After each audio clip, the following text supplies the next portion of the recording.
Howdy, ho, ho, ho, everybody. Thank you for tuning in. Thank you for stopping by. It is already about to be November. I don't know how that even happened, Loon. I feel zero of the. I see your list. You got a lot of spooky games on your list, a lot of horror games on your list. I dropped the ball with my horror diving into the horror games for Halloween this year. I always try to dive into a couple. I don't think I have a single horror I game think that you I did a played. couple. I mean, unless you consider By Sweet Carole or Vampire Bloodlines. Yeah, okay, I guess those are somewhat horror adjacent, but yeah. Kronos? That was last month, Silent Hill wasn't F? it? I think that was Uh, last month. I remember talking to you about it last month. If I'm not crazy, I could oh, be I didn't know if you wrong. wrapped it up. Um, you wrapped up Silent Hill F that quick I as did. well? I didn't finish Silent Hill F. Oh, did you? Oh, damn. No. Okay. No, but Well, this was a month of binging though. There was a mm, yeah, there was a lot this month. This is gonna strap in, guys. Get ready for probably a couple hours of ranking. We got like 14 games to go through here today, something like that. And yeah, so how about we go ahead and just hop right on into it, not waste anybody's time. Loon, I'll let you kick off if you want to kind of go right there talking about Silent Hill F, because yeah, we can both. I played probably 5 hours of it, and I know you finished it, so we could jump into some Silent Hill F discussion.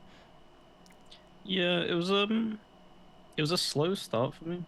Like I liked what I played, but I kept like putting it down, like every like 45 minutes or so, and then probably where you said like the 5 hour mark is when I kind of just like locked in and just pushed through, and I think I did it in the rest of like the night. Um, I guess kind of to just wrap it up like very briefly, quickly. Like how did you feel about it? Do you think this is a strong entry for the series? Because this is something obviously I know of it by name. Last year was the first time I actually finished a Silent Hill game, which was the 2 HD thing. Obviously, absolutely loved it, sung its praises, and I've really liked this one, but it felt a little bit kind of is definitely different. You can definitely feel that there has been a very long time in between the last release and this. Like, obviously, you had the 2 remake thing, but that's pulling from ideas and stuff that happened years ago. Like, this is their first, like, good stab at, like, a proper mainline entry in quite a while. Yeah, I think that you're right in that it's very different, Mm, obviously, from the original games, but I think that this is probably the direction that the series needs to go. If it's going to continue to live on, it's going to need to live on as like a few different things. You know what I mean? Kind of where we're in this period right now with Silent Hill where it's like let's throw some things at the wall, see what sticks, see what people like, see what the series wants to be, see what people mm, want this series to be even more so. And because like I don't know, you can't just bring Silent Hill back and be like, okay, well, it's going to be exactly what it was in the past, and it's well, that's great and all, but it's been gone for a long time. So let's try to evolve it a little bit. Let's try to tackle this from different directions and see what people latch onto. And it seems like people really latched onto I don't think it's selling as much as Silent Hill 2, the remake, but it's sold pretty damn well. And mm. so like I don't really hate the idea of Silent Hill becoming a few different things in the future. But to your question, do I like this personally?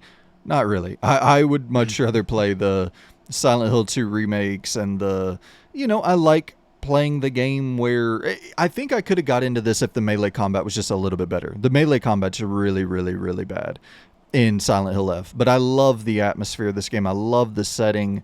I thought that the story was starting to pick up when I left off of it, unfortunately. But the first few hours, I thought the story was pretty weak, but I loved the tone, the atmosphere, the just entire vibe of this game I really loved, but I hated that combat system.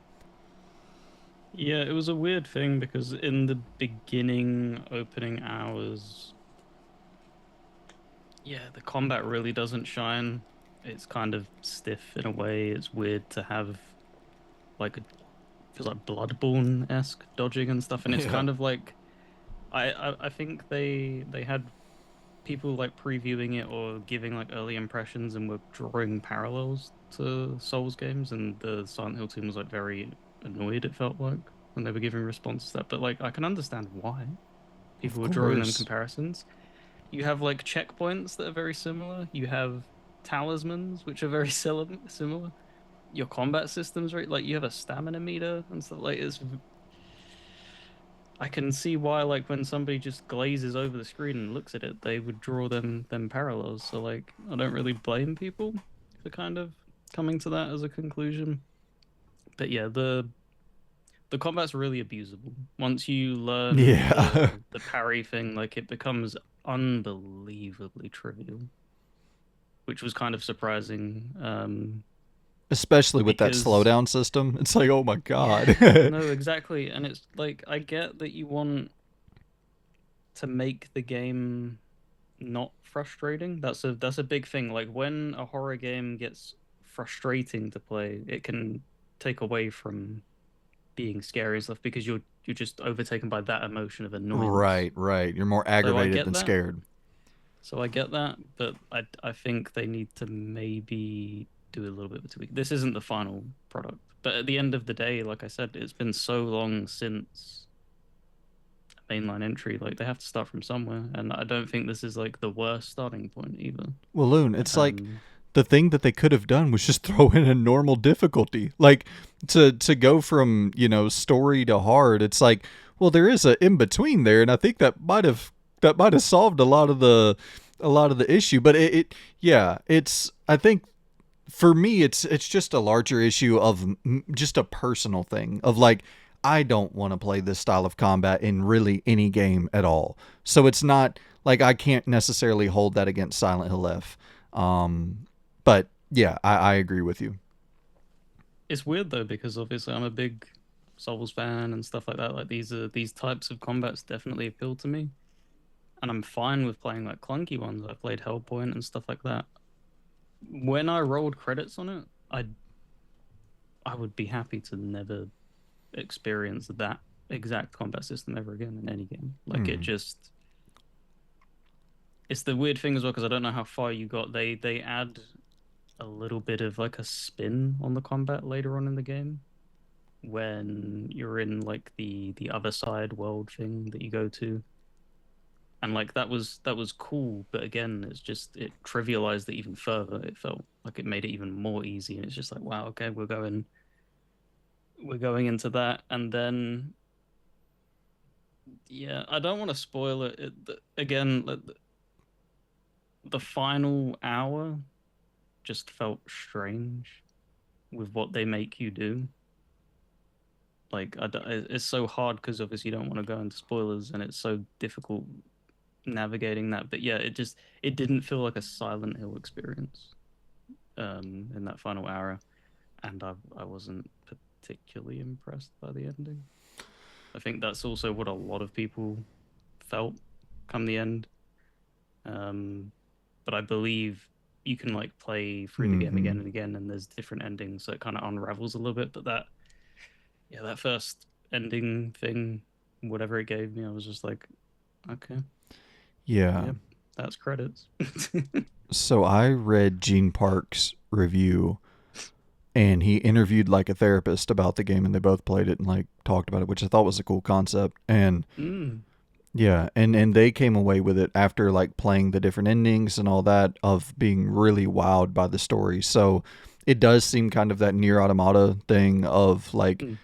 the whenever you see the full thing in its totality that it can have a major impact. But to be completely fair, like I think that your issue and my issue and probably a lot of other people's issue is like the thought of booting that game back up for a second run and dealing with that combat system again for another, how many ever 10, 12 hours to see all the endings. It's like, oh God, I don't want to do that.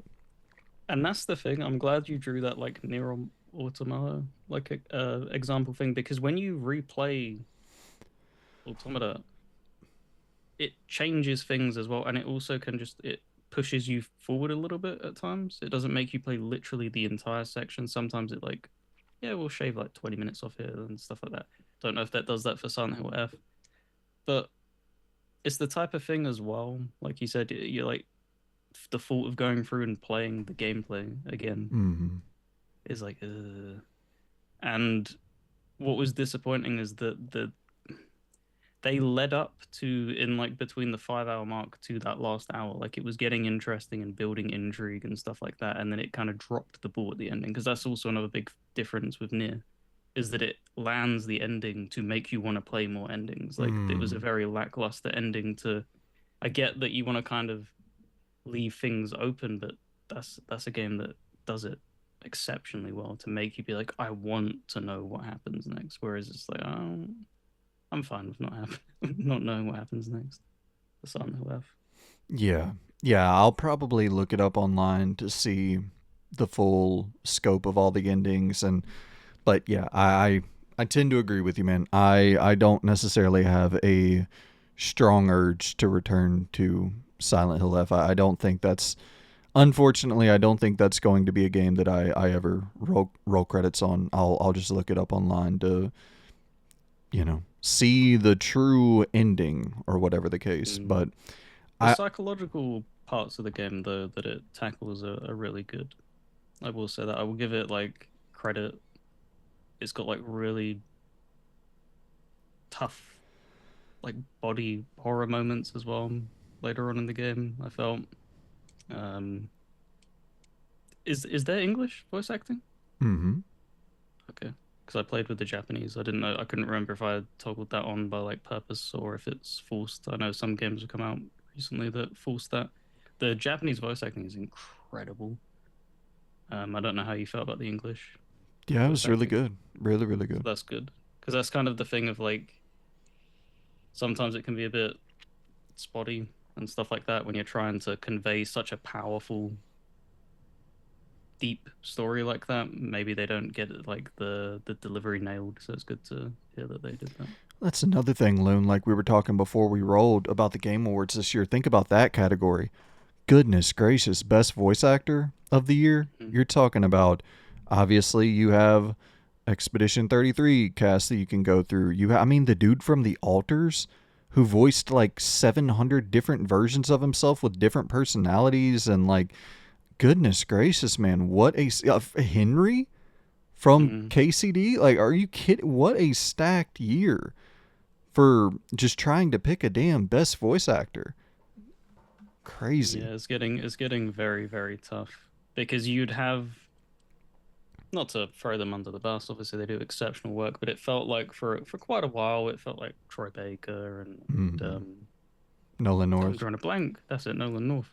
Obviously, they were like the main staple voice actors that everybody kind of knew and would get a lot of stuff nodded towards them. But there's a lot of people come up like Ben Starr Mm-hmm. has like popped up in recent years. Jennifer English, obviously with Baldur's Gate and Expedition 33 as well. It's really cool to see these like new voice actors uh break through big time. Right. Yeah. And I mean, you look at like Dispatch as well, where like you do have some of those. You have like Laura Bailey, and you have Mm. some big names from I shouldn't say the past, like current, the past have been around for a while. But then you throw in Aaron Paul. You know what I mean? Like what the fuck from Breaking Bad? That's yeah. It video game acting has gone. It's crazy to think about. I came up on the PS1. It's like wow, yeah, things have changed a little bit. But where would you rank Silent Hill F, my friend?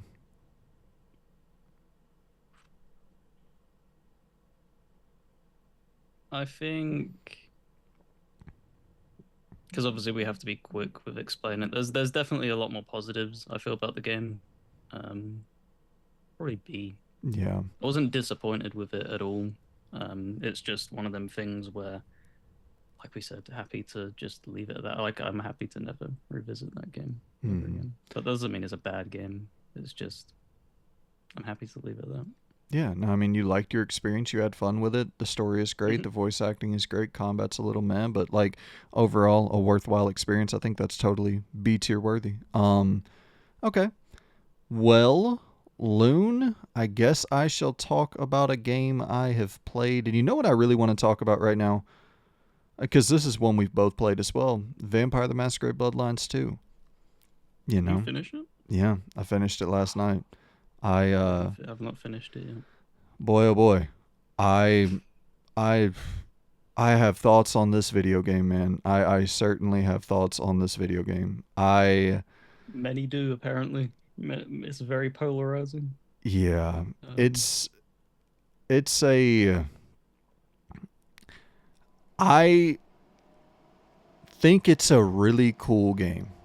mm, And I think that's its biggest strength is just the fact that it is like it's got something going for it. Like it's got some sort of energy, vibe, atmosphere. Like kind of in a large part I feel similarly about this as to what I felt about Silent Hill F, where I like the world, I like a lot of what's going on early on. I like a lot of what's going on narratively.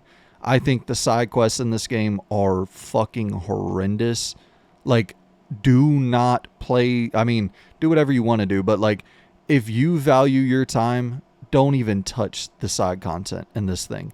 I did about 7, 8 side quests, and every single one was borderline like just absolute filler fetch quest horseshit. But the main story's pretty solid. Like it's fairly engaging. mm, I was talking to Loon about it behind the scenes, and I was like, it feels like 2010's very janky era of Obsidian. It's like if Obsidian in their jankiest phase had a goth phase as well. Like when they were at the buggiest phase of Obsidian's development cycle, and they were like, instead of getting into the wanting to make Loon brought this up where he was like, it feels a lot like Alpha Protocol. It's like, yeah, instead of them wanting to make a Bond style game, they wanted to make like a goth game, and they had a little goth phase, and it's like this frame rate is just unacceptable. It's I can't believe a game in 2025 is running like this. And I'll cut to the open world. I'll show some gameplay of it. But yeah, what it's do you think about it?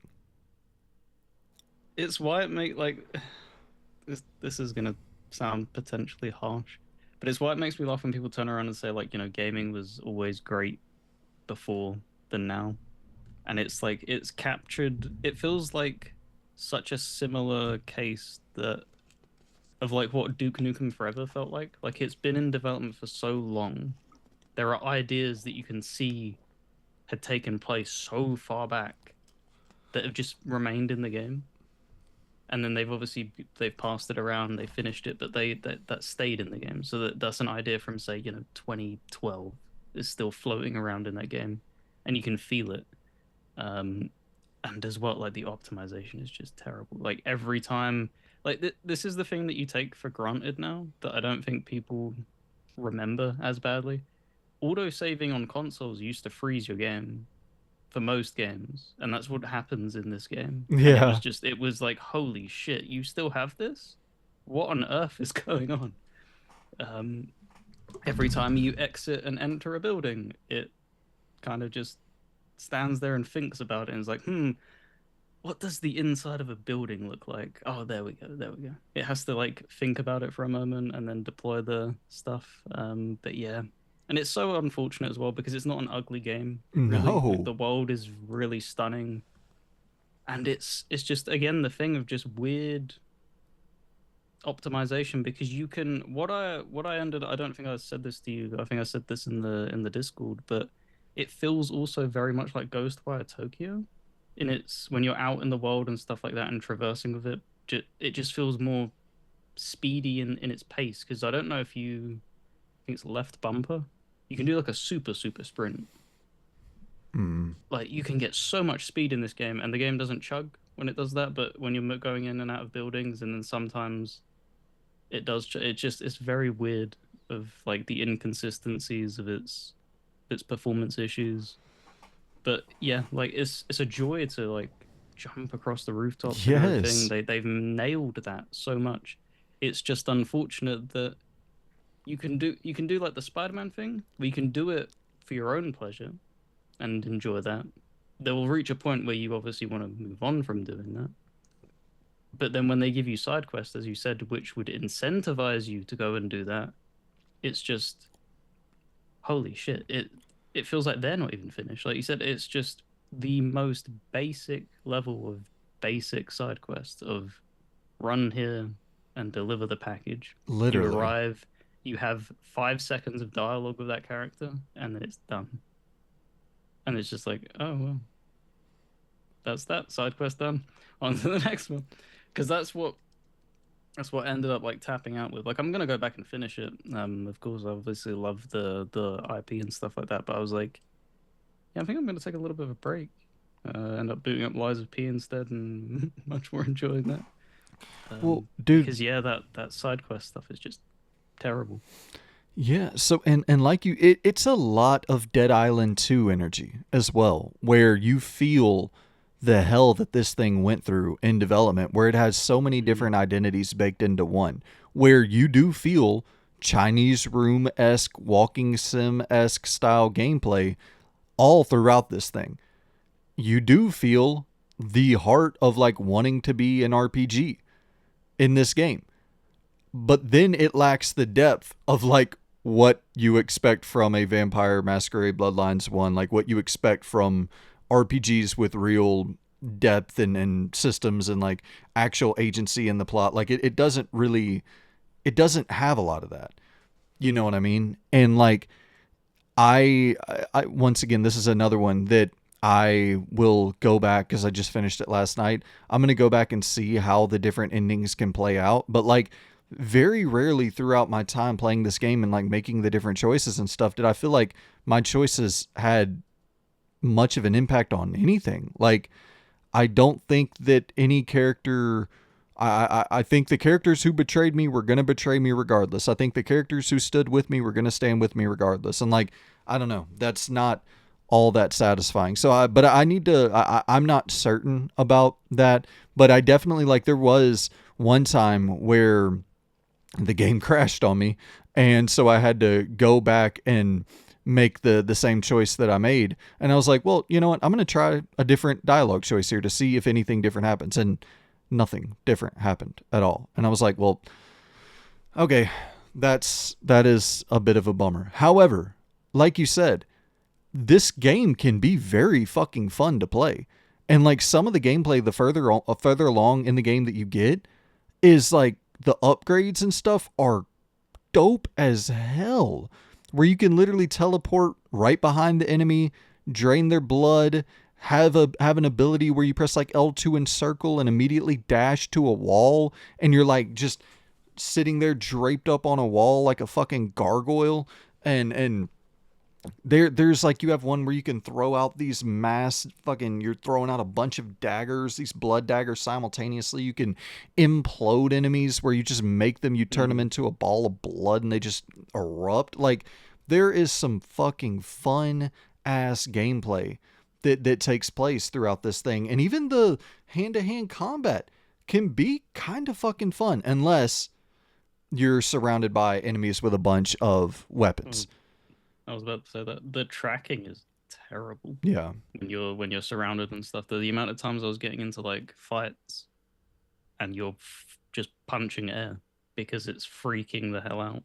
I need to see if there's a way of like turning off like lock on maybe in the settings is what that feels like. It's fighting. It doesn't know what to target is what that feels like. But yeah, the actual impact of the combat when it's working is pretty damn good. Like you feel as you should, like an elder vampire. Like Mm-hmm. you go to fight a human enemy and you fully charge your melee attack, and you're gonna send him flying into a wall and like cracking his skull onto it. Like it does really well in that. But yeah, it's it's the thing where two things. temper expectations, as Hmm. you should always with this IP. Like they never give it the love and care that it deserves. It's not had its Warhammer Space Marine 2 moment yet, where it's like, yeah, we'll give you a massive amount of budget and make it like whatever you want it to be. We'll do it. It's not had that. It probably never will have that, unfortunately. Um, so yeah, just temper your expectations and just yeah, it's just unfortunate that it's also tied. The biggest mistake they made, and I've seen this time and time again of people saying the same points. I'm not going to take obviously credit for it, but it's kind of obvious. Just calling it Bloodlines 2 is just the stupidest mistake they could have Yeah, made because it's not what that first game was at all in way of trying to be like an immersive sim-esque game. It's so incredibly streamlined and cutting off stuff to just make it as simple as possible. They should have just had it be a spin-off game, like Swan Song was named and stuff like that. And I think there would have obviously been still disappointment, but you wouldn't have had as much pushback and certainly. anger. Um, but yeah, it's got DLC planned. I believe they turned around and said, I don't know if this has gone live. They put out a patch or they're putting out a patch. I believe I saw today. Um, Hopefully they just keep working on it. The biggest thing, because I said in the Discord as well, is that the biggest worry I have is they're just going to drop it, like drop support for the game. Like they put it out and then just, yeah, we're good. That would be the biggest disappointment. I want them to try to smooth out some of the edges and stuff like that, and maybe just give it some love. But yeah, that's just a hope. Yeah, I mean, I'm down for another. Like that, I guess I should say that as like one of my key takeaways is I found this fun enough where I'm so down to play another Mm. one of these. I welcome the return of something like this. I really do enjoy parts of this game, but like once again, very similar to what you said, temper your expectations. This is a 6 out of 10, 7 out of 10 max, and I enjoy it at times to the level where I feel similarly to Alpha Protocol, like not even joking, where as busted and janky as this is, I, I don't know what type of human being I am where I like gangsters, I like spies, and I like vampires.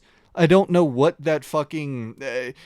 I'm not sure what that combination really says about me as a human, but I just like vampire shit. I really do.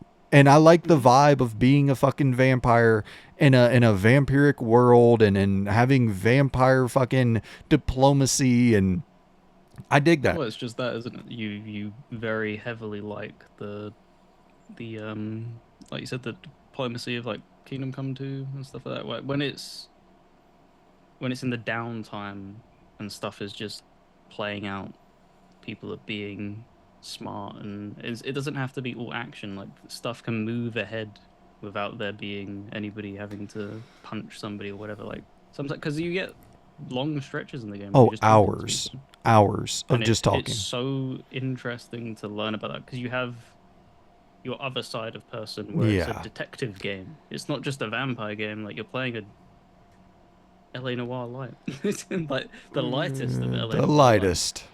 Um, but yeah, you can just like I said, I think the reason we both like it and akin it to Alpha Protocol is because you can feel that it's something that went through hell, but there's heart there. Yeah.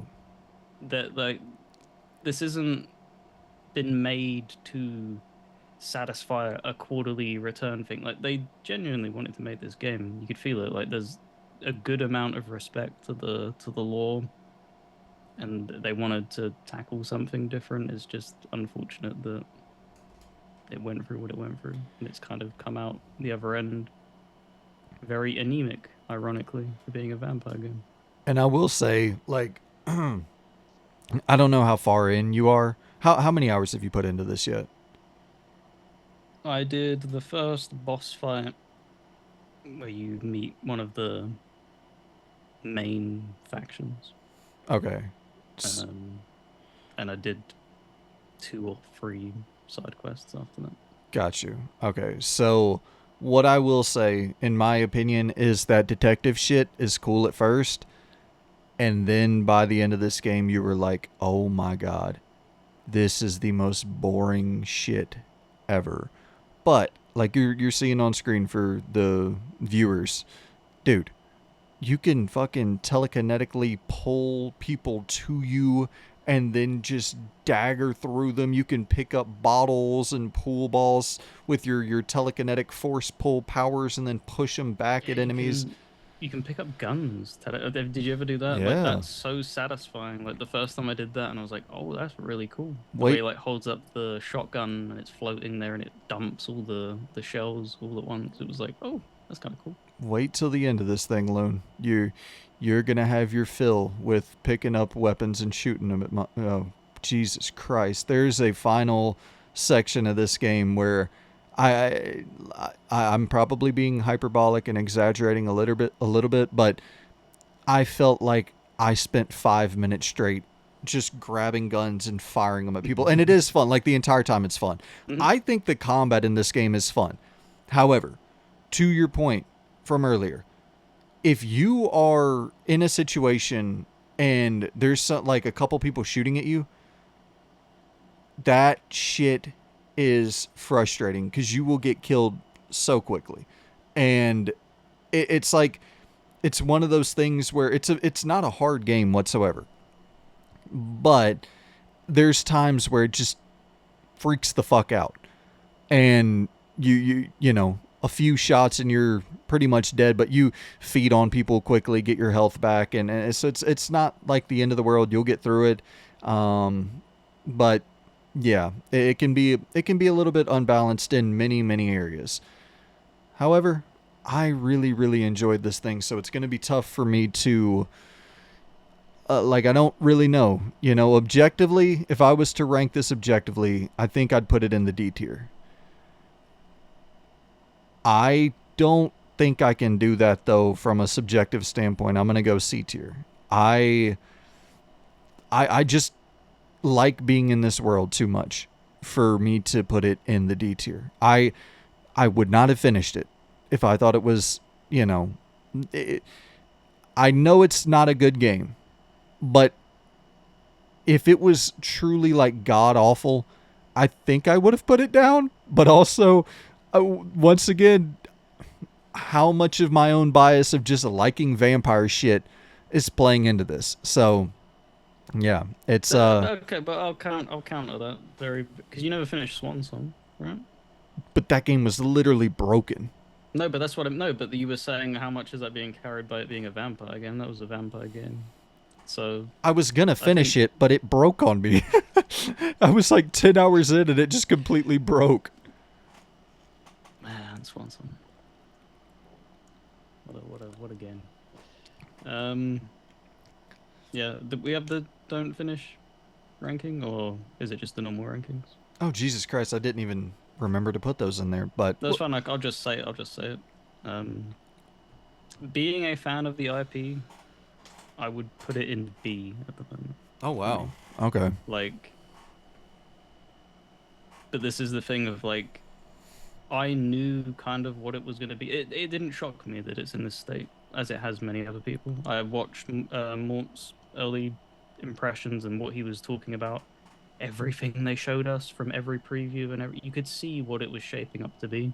So for anybody that went in there, and I get like you can feel disappointed that it doesn't match the first game, but if you thought it was going to match that first game as well, going in with that expectation, I don't know what to tell you, man. Like right. the writing was on the wall for years now. You've just chosen to ignore it. Um, and that's just the thing, isn't it? Like when you temper your expectations and you know what to expect, you can kind of come out enjoying a product a little bit more. And like even if it's flawed, you're like, yeah, okay, I'll just accept it for what it is and stuff like that. But yeah, I'd love to see, like you said, another stab at it. I don't think anyone's going to be funding this. Like they kind of had that little fallout with what was it, Paradox at the end as we published it. Oh really? Had that little public spat. Yeah, they weren't happy. They were like, no, we want like they. I think they asked for extra time. No, you're putting it out before the end of the year. We're not giving you any. Like we just get it out. at this point. We don't want this on our books anymore. Which, Um, I mean, hey, which I understand. yeah, I don't think it probably was cheap to make for one, and for two, no, whenever you're shifting developers, that's even going to be more expensive because you're having to basically refund everything again and make sure everyone gets signing bonuses and stuff like that. It was a mess. yeah. So I don't blame them. The thing that I worry about is like I don't think the quality of the writing is like exceptional here, and I think that when you're making a game that is so steeped in writing and so steeped in lore and like you that's kind of the thing that people are expecting is like a solid branching path RPG, and that's like the thing that they come to this name for. So to your Mm. point earlier, it's like I would just change the name, make another vampire game and change the name. You can keep vampire, just take Bloodlines out of the title entirely. Yeah, because this is the thing. Like we've had plenty of terrible entries, and we're fine with it. It's just that name is sacred to the fan base. Absolutely. Well, dude, if I can ask, I would really like to talk about Resident Evil 4 with you if you're up for that. Oh boy. Oh boy. Yeah, sure. Sure. Just decided to finally go through and finish that for the old Shocktober event. I I'm so split on this game. I really, really love aspects of it, and I really hate other aspects of it. Um, it doesn't help, obviously, having experienced the remake before it. Yeah. So you see the better product afterwards. But even so, like there's just some puzzling choices as well as to like being like, I get it, 2005, I believe it came out, right? Mm. Definitely was setting trends and stuff like that, but there's just things that it also just got wrong. But yeah, it mostly came off as a positive experience. I can't think though of I can't think of a single instance where I would say that it was better than the remake though, which is a weird No. feeling for me It if because you like the usually camp more, it's a little bit campier, but like other than that, that it's okay, yeah. you know what? I'll concede that the oh, what was his name? Luis. Ramon? No, the little guy. Oh, Salazar. Yeah, He's he's uh he's so much better yeah, without a than the doubt. remake. The remake kind of butchered him tonally. But yeah, other than that, I don't think yeah, there wasn't really much to it. The shooting though held up a hell of a lot better than I expected it to. Mm-hmm. Like by I don't know how far in my clip that I put in. I don't know how far in I was. Yeah, you're at I think the. by the castle, by the time I got to the castle, like things were just clicking Mm-hmm. fairly well. Yeah, you're Being able shooting to like well. 180 and stuff like that. Yeah, I didn't like how the merchant was executed though. I didn't like that you couldn't buy ammo from him. That was like the biggest complaint because you get some scenarios where it felt like it was infinitely spawning enemies. I don't know if that was actually the case or it's just an insane amount of enemies being spawned. But yeah, you like miss a few shots and like you're kind of screwed in some of them scenarios early on. So the early sections were mildly frustrating, and then you're just a walking behemoth by the end, like just absolutely destroying people. Yeah, it's it's funny. Like we talk about all the time is the nostalgia goggles, and Mm. I, t- I told people that whenever the remake came out, I was like, this is just I'll never go back and play the original with the remake being here now. Like the remake is just definitively the way I would recommend for any newcomer to play this game. And I love Resident Evil 4 is one of my top 20 favorite games of all time. Like it is I'm not lost to the fact that this changed third person shooters forever for the better. Like no doubt. You don't get Dead Space and Gears of War and I get all that. But if I had to pick one way to play this game, it would most certainly be the remake. But with that being said, I even just sitting here watching your footage right now, I'm like, damn, yeah, this thing, this thing was fun as hell. Yeah, it like I said, from that probably castle section, there was parts of the castle that were kind of a little bit drug out, and that's like my biggest complaint about the game. And I'm gonna say that probably two more times. So strap in. Just these types of horror games and stuff like that, like they kind of, for me, they overstay their welcome a little bit. Like you can shave 20 minutes off here and 20 minutes off there, and I don't think it would be any worse for it. Like there's some stretches of Resident Evil 4 where it's like, oh my God, this doesn't end. Which is not, you don't want that creeping into your head at all when you're playing a game like that, because it's just, you just want it to, you're just waiting for that save point and stuff like that, and then you're just like, right, I'm tapping out.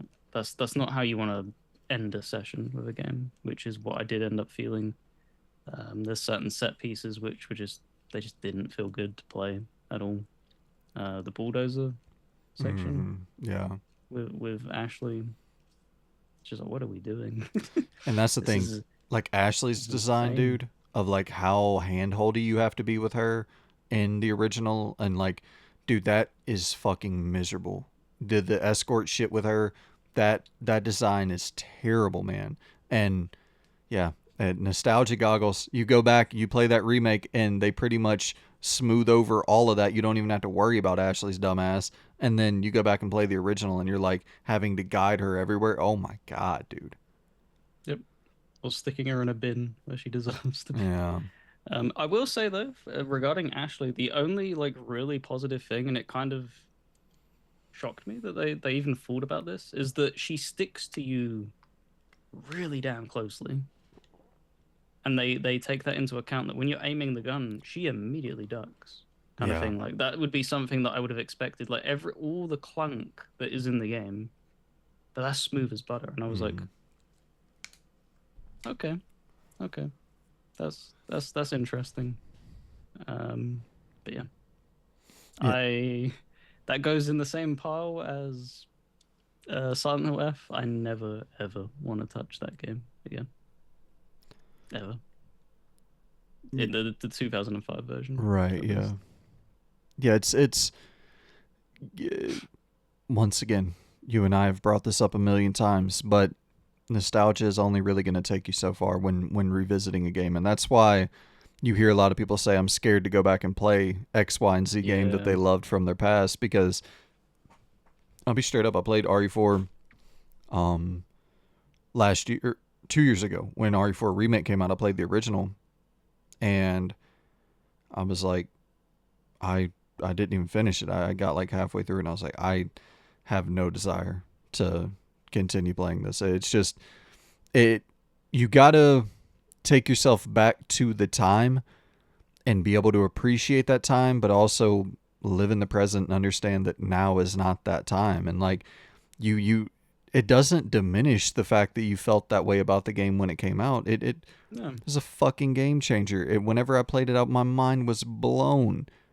It, I, we were playing, kind of almost top down adjacent third person shooters forever. And then like we have this super zoomed in over the shoulder perspective, and I kind of miss some of the more pulled back perspectives for third person shooters. I wish we had a little bit more of that in the mix now today as well, but that's why something like El Paso Elsewhere comes out and you're like, "Oh, yeah, this is how they all used to feel." But no doubt that this made third person shooters by and large feel so much better.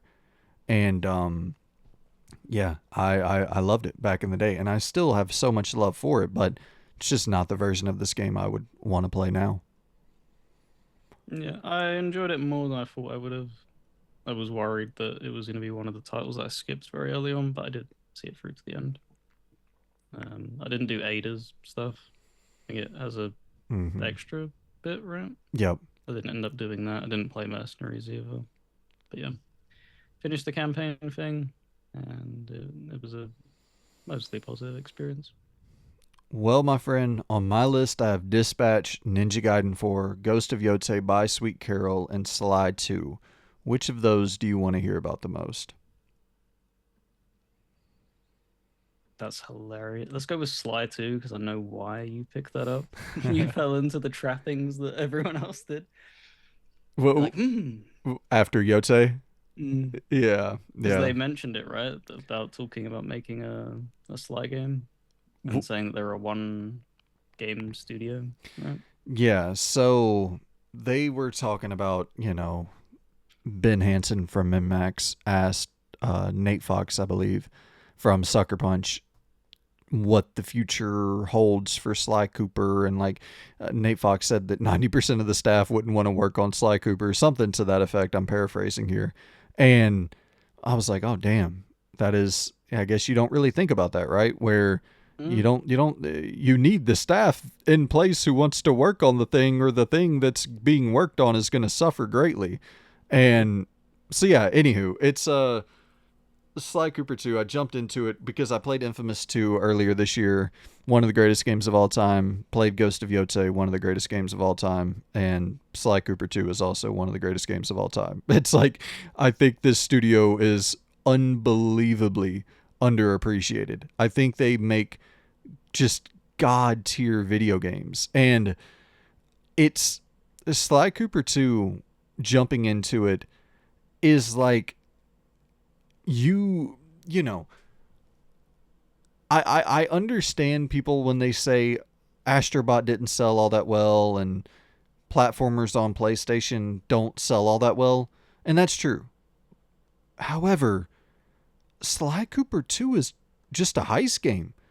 It's like a big budget badass Ocean's 11, but you play as a raccoon. It's fucking sick, dude. The entire game is just planning out heists. The entirety of the video game is just planning out heists. And yeah, this thing is excellent. It's absolutely excellent, and I get it. They don't want to go back to this, and I never want a developer to work on anything but what they want to work on. But man, I do think that even if you, and I talked about this on the channel as well, so I apologize for the redundancy, but I haven't talked with it, haven't talked with Loon about it. But like, I would be so down for just a heist game. Like, you can keep your photorealism and the things that appeal to the PlayStation fan base, like the gritty nature, whatever you want to do there, a high fidelity, graphical powerhouse game. But it'd be dope to see just a heist game in that vein. Like, I think the roots here with Sly Cooper 2, like, you're going in and doing some in-depth planning and strategizing for how you're going to pull off these heists. It's really, really impressive. Yeah, I remember playing it on the PS2, one of them. I can't remember which entry it was, but it made a lasting impression of like I enjoyed thoroughly what I played of it. It's just the thing of like I didn't finish games like I do now back then. Mm-hmm. But yeah, it's sad that that's kind of gone, the IP and stuff like that, because it would really help Sony out as well, because I don't think it would cost all that much to make a Sly game, really. When you're talking about like the budgets compared to making, what is it Saros? Is that what it's called? Mm-hmm. And stuff like that. Like they're massive amounts of money kind of in comparison to that, and intergalactic and stuff like that. Definitely intergalactic. Um but yeah, like I don't think Sly would break the bank all that much. Astro probably shouldn't have been that much, right? Yeah, To but the make. thing is, like, Yotei only cost them $60 million, and it's like, you know, at that point, it's just I'm not $60 million is a lot of money, but it's not. It's no money in the AAA space. So like, I don't think there's a world where you can possibly create Astrobot or Sly Cooper 2 for or reboot. I don't think there's a world where you can reboot Sly Cooper for less than $30 million. And then so if you think, okay, Yotei is going to go on to sell 10 million copies, Sly goes on to sell 5, you're kind of splitting the difference there. You know what I mean? You're talking about the same profits regardless. And Yeah. It's just that because what I'm thinking of as well is that they're obviously floating and spiraling around. Obviously, they're talking about that handheld and stuff like that, and it would be a perfect title to just have as a launch title for a handheld. Oh, no doubt about that. A brand new Sly game. That maybe again, maybe they're keeping Astra for that. That's why we've not really heard about anything else coming from that side. Maybe that'll be what they decide to deploy with it. But yeah, that would have been cool to see as a Sly game. Yeah, and I mean, I'm not even so gung ho about it having to be Sly, because I do think the best thing you can do for an IP at times is to let it rest for a bit and maybe just not go back to it at all. Like I do think there is some wisdom in like knowing when it's time to move on, and like you don't get if you don't move from Crash, you don't get Jack. If you don't move from Jack, you don't get Uncharted. If you don't move from Uncharted, you don't get The Last of Us. Like you have to move on to see what else you can do. I think that there's a real you've seen it with so many studios where they just get they're just like they make one game. Even God of War, Sony Santa Monica. It's like that. I don't think that that's necessarily a great future for a studio. You're so pigeonholed. But at the same time, why not? Why couldn't Bluepoint is going and making a fucking God of War live service game? Why couldn't they have made like? Because the last Sly Cooper game wasn't made by Sucker Punch, so it's not like there's any sanctity within that. You're allowing other developers to work on it already. Why not throw Bluepoint on it? Why not hire why not get fucking Kane and Bridge of Spirits, that team, to make a new Sly Cooper game? Are you kidding me? That art style, that animation quality. Imagine a Sly Cooper coming back and looking like, Into the Spider-Verse or some shit. I could easily see that. And then you're talking about, multimedia potential there for cartoons and television shows if it's a big hit. Like I understand I'm biased, but I do think that this is an IP worth revisiting to some degree because it's just I could easily marketable is what I feel. Because I'm glad that you brought that up. I was gonna bring that up afterwards. Of like you see like Arcane. That's what League of Legends. That's a MOBA. They've pulled that and made something that some people consider some of like the best animated show of all time. Some people, and it's like, why couldn't you do it with Sly and stuff? Like, it oozes. Like from like I said, the brief amount that I played, it oozed personality. The game as well, with the characters. It's just unfortunate, like you said. The team doesn't seem to want to work on it. Sony doesn't really have any interest, probably themselves, in pushing it to anybody. So yeah, and it's like it's kind of wild that this thing is just timeless. Like I'm looking at the footage right now. This game looks amazing. The art style, it holds up so well. You'll be playing this in 2040 on your PlayStation 7 and like you'll be just looking at this gameplay and being like, yeah, this has not aged a fucking day. And of course, like camera angles, it's rough around the edges on certain technical aspects like that. Like the camera is pretty wonky at times, but other than that, I think that this is damn near a flawless video game. So I talked about it quite a bit on the channel already, so I'll save the repetition here. I think everybody knows I'm putting that in the old S tier. I adore that video game. I think that is a fucking incredible video game. So, S tier for Sly 2. What do you want to jump into next? There's a few games on here on your list that I really want to talk about with you. Most of which for me would probably be Deadly Premonition. That's always a good talker. Yeah, we can dive into that. So, when would it have been? Last year? I think I began playing it and then put it down, was pulled away from it for whatever reason.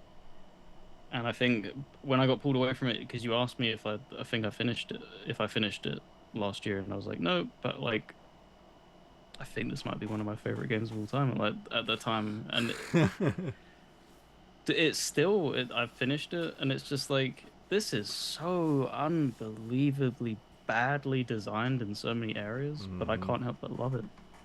There is nothing else like this. And I don't think we'll ever see anything else like this. Like it's such a mishmash of just craziness. Like you play as the obviously the FBI detective, you're sent to this like small town to figure out like a murder mystery that's happened, and it just keeps unraveling intrigue on intrigue. You meet these every the thing that I found most impressive is that every single character has personality and quirks. Like nobody in that town is normal. I don't know if you ended up feeling that same way. Like everything just there's just this unsettling air about every single aspect of the town. Without a doubt. Nothing seems nothing seems right and stuff like that. And the delivery of dialogue is just so flat, but it's charming. Like one of the earliest things is that you're at the hotel that you're staying at, which I can't remember the name of, but there's this woman who just owns the hotel. There's nobody in there. Yeah. It's a hotel that could probably house Hundreds. 100 people, Yeah. 200 people in this like town of like 100 people. Very nice hotel. It has like the full on Yeah, like breakfast complimentary. It's crazy. and there's nobody. And you go into this dining room and it's just this long table and you're just sitting at opposite ends just talking to each other and like you can't even hear her really. She Yeah. can't even really hear you. You're trying to like interact and it just yeah, it's so strange. And I Wow. love it. Um It, is it there anything that you wanted to y- particularly pick up? yeah, it's one of those games where once again, going back to like aura, vibe check, like it Mm, passes all of that with flying colors, but as a video game, this thing is atrocious at times. Like it is as bad as a video game can possibly get at times, and you just deal with it because there's just something to it. There is some charm to this game where even it's funny because this came out I think the same year as Alan Wake 1, and obviously both inspired by Twin Peaks, and there's a lot of similarities there. Deadly Premonition is somehow the even weirder brother to Alan Wake, but mm, it's funny that a big complaint about Alan Wake 1 is that the gameplay is I know. awful, and it's like Yeah. Alan Wake 1, I mean it runs fucking circles around Deadly Premonition 1. Yeah. The Alan Wake 1 in comparison to Deadly Premonition is Rockstar levels of quality. Like you're talking Right. everything from you're shooting boxes and it's just comically bad sound effects pinging off of them. You're hitting enemies and they're just oh, oh, don't kill me. It's just like I said, everything's just flat. But you tolerate it because it has the one of the biggest souls and passions in gaming. Like you they have a hyper fixation in Japan of just adding in tiny little details and stuff like that. And it's like, why did I need to wash as Francis Morgan? Why did I need to shave? Mm-hmm. Why do I need to change my clothes? Why am I having to worry about fuel in my car? Why am I having to worry about the damage my car is sustaining? Why am I having to adhere to this in like this real world clock? So like I can't even do quests half the time because it's like yes, it's 9 in the morning and it's raining. Yeah, they're not going to be outside. Why would they be in the park? They're at home. It's just like what the fuck? Where are all these crazy ass just rules that yourself input, but you tolerate it because when you're driving from A to B as well, you're having an inner monologue with like this Mm-hmm. alter ego version of yourself, and it is some of like the most. There's going to be people who aren't going to enjoy it. It's going to be the people who don't like Remedy games and stuff like that. But he's like, yeah, no, like my favorite Stephen King film, and they just bounce back at like he's talking to himself No. In depth. in depth because he can hear the other, but you can't hear the other person as the player. But I think he's able to like bounce back stuff between him and that other person, and it's Yeah. just like this guy's fucking insane because he's like sitting in a car and he's like these other people are joining him as well, and he's like talking to himself, and these people are just staring at him, the police officers, and he's just like, yeah. yeah, Zach, that's my favorite film from this year and stuff like that. And it's just like, what the fuck is going on? Did you get there was a scene in the diner where you have the guy in the wheelchair come in? Mm-hmm. Did you get that scene where he makes you eat the sandwich? I believe so. I finished the game. Is it an Oh, optional thing or is it a? I when I was going through it, I was making because I just wanted to finish it. I didn't have any interest in doing a lot of the side quests because they Mm, were much in the same vein of like Vampire the Masquerade. It's just not particularly well designed stuff. They yeah. had really good rewards though, which is kind of annoying. But yeah, I didn't end up doing it. But to trigger that scene, it had to be like at a certain specific time. But you go into the diner and you're having this conversation with your partner, and you're ordering food, and she orders like this really expensive steak and stuff. And this guy comes in who's just this mysterious character, has a mask on him. He doesn't speak. He has like a person that follows him around and conveys speech for him at that time. And he makes you like eat this sandwich. And it's like, I think it was something like jam, cereal, and some kind of meat. And they call it the sinner's sandwich. And they give it to him and he just eats it and he ends up loving it. It's just like, what the fuck is like, why, why? It's just that kind of just weird vibe of just that wouldn't work in any other game to do that. It would fall immediately flat and you'd be like, what the hell's going on? But you're like, yes, this makes sense, Francis George Yeah. Morgan. This It's all makes perfect sense why we are doing this. it's funny, dude. I'm watching the QTE just popped up with the Grim Reaper fucking stalker enemy. God, That's some of the they do that worst shit ever, dude. again.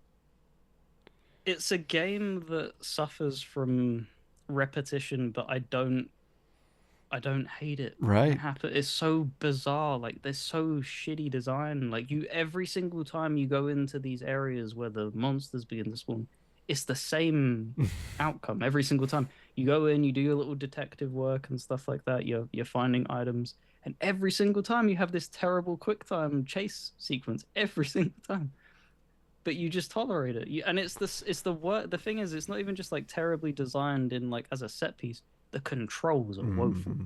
You're having to use the left stick to run. Yeah. Why? Because we want you to suffer. But Yeah. yeah, just oh my god, It's just a very bizarre game. you hit the nail on the head though, just talking about it is very repetitive, but you enjoy repeating it. And I talk about this a lot where, you are going to find the shit you want to repeat, and Mm, that might be very different than the shit someone else wants to repeat. Like yeah. you hear people all the time talk about repetitive ass games, and I it all games end up becoming repetitive. Like the by the time you finish damn near any game other than like once again, there's a few examples. I think Sly 2 is one of the very few examples that I've played in recent memory where I'm like, this is like not repetitive at all.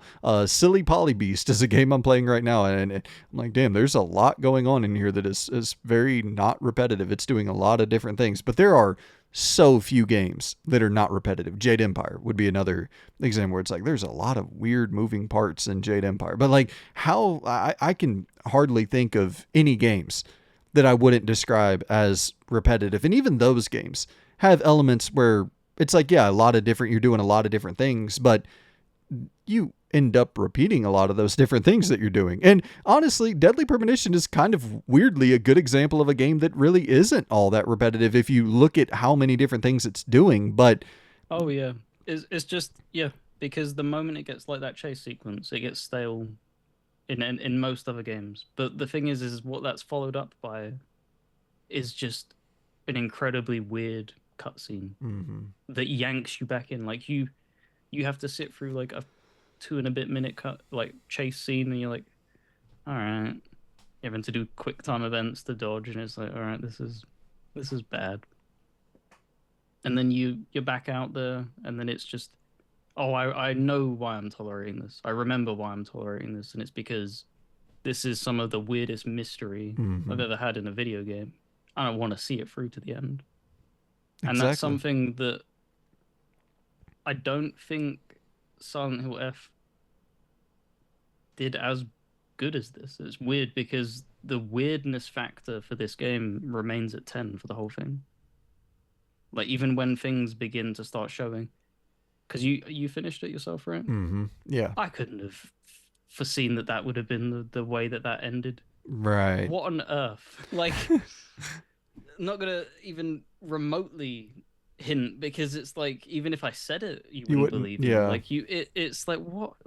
How did we get from this to this? And it's Yeah. like, and that's even like it's crazy because like that jump of like that last 2 hours, it was already like a massive leapfrog in like what the hell is this? Like it just keeps jumping up and raising the stakes and just making it stranger and stranger. You know what's such a bummer, dude? Is Sweary. He just released Hotel Barcelona, and I saw supposedly that. Yeah. supposedly it's like littered with a bunch of AI shit, and it's like, dude, you are and listen, once again, I'm not anti AI to the degree that most people are. I think that AI can be incredibly useful, but like, dude, you are king creativity. You know what I mean? It's like this is the antithesis of creativity. To a degree, yeah. Because I also remember people really aren't happy with Deadly Premonition too. Mm-hmm. It's apparently like worse than the first game for all the wrong reasons as well. It's like the story isn't as compelling, and you've somehow made the gameplay worse. So it's like, was this just lightning in a bottle? Like a really bizarre, the planets aligned kind of thing. And if it is, I'm happy to have experienced it. Um, A to for Oh, me. okay. Like it's again another thing I'll never want to go back and experience. And it's a very, very flawed game. But I love everything that it's setting out to do that plays to extremes. There's nothing else like it. And also like we touched on, it's very Twin Peaks Mm-hmm. esque, which is just yeah. So remaining on my list are Dispatch, Ninja Gaiden 4, Ghost of Yotei, and By Sweet Carole. Any of those four piquing your curiosity? Skipping the sucker punch. Okay. Who else? So let's hear your ghost story. Well, let's go How many ahead. bamboos did you cut? I'll go ahead and place it in uh, the S tier, you For know, what? for Ghost of Yotei. Oh, Because, I pretty much already spoiled that whenever talking about Sly 2. mm. Ghost of Yotei is fucking incredible. It is an incredible, incredible video game. And I think that the primary reason for that is obviously that Tsushima is a incredible video game, and they built off the bones of that very obviously, and very like it is what a sequel should be. It's a very similar product across the board, just kind of more refined and more polished, just a better version of it. It's I think the biggest complaint I had with Tsushima was just that the side content was pretty boring, pretty bland in Tsushima. Very, once again, repetitive. And I think they fixed that a lot in Yotei, is that you can just wander around this world. Like, I just wandered around this world for probably a dozen hours or so. No map markers, no, not checking my map, not going from quest to quest, not really caring about what quests presented themselves, just wandering around. And it's like, oh, damn, I just wandered into a full blown bounty style situation where I'm tracking this motherfucker down, and I didn't even get the notice to track him down. And like you just end up finding these like spontaneous encounters and people who need help. And a lot of the open world activities in Tsushima was mainly based around, like the pretty much very, very kind of simple, and like the whole chasing the foxes and hitting the going to the bathing spots, and you had these, and that some of that stuff is still in Yotei as well, but instead of like 70 fox dens, you have like 10 of them. And then the other, replacing those 60 fox dens, is like having a bunch of random story related side content that you actually get somewhat invested in what's going on with these different characters and shit. And so yeah, I love the game. I found it to be like an incredibly meditative experience, to the point of like, I hate all that gimmicky shit in video games. I don't want to use the touchpad of my controller. I don't want to rotate this. And I think all of that shit is 9 times out of 10 handled so poorly in games. And in this game, I was like into it. I was totally vibing with it. Whenever they told me to really, like, you gotta feel take the weapon that you're using here, and it's all in the wrists. Make sure that you're this specific weapon that you're using. You gotta make sure that the wrists are mobile and active as you're using this weapon. And so for us to train you on how to use this weapon, we're gonna have you paint the damn horizon beneath you. You're going to look off into the distance and paint the horizon so that you, and make sure that when you're painting, you're swiping that wrist and just letting the brush flow freely, because that's what you need to do with this weapon. I'm like, fuck yeah. This is the most pretentious horse shit ever that I'm somehow totally bought in, but it's because of it's the Red Dead 2 effect, where you are creating a very methodical, very deliberately paced experience, and you're either going to buy in or you're not. And if you don't buy in, you're going to be sitting there doing that touchpad shit like, you motherfucker, get me back to where I'm jumping down on top of dudes and slitting throats. And because that's a fair criticism. I totally get it. If you were not bought in on the kind of slower paced nature of this game, it's probably going to be frustrating at times, because they do kind of force you to slow the fuck down. However, on top of that, the gameplay is just so damn sick.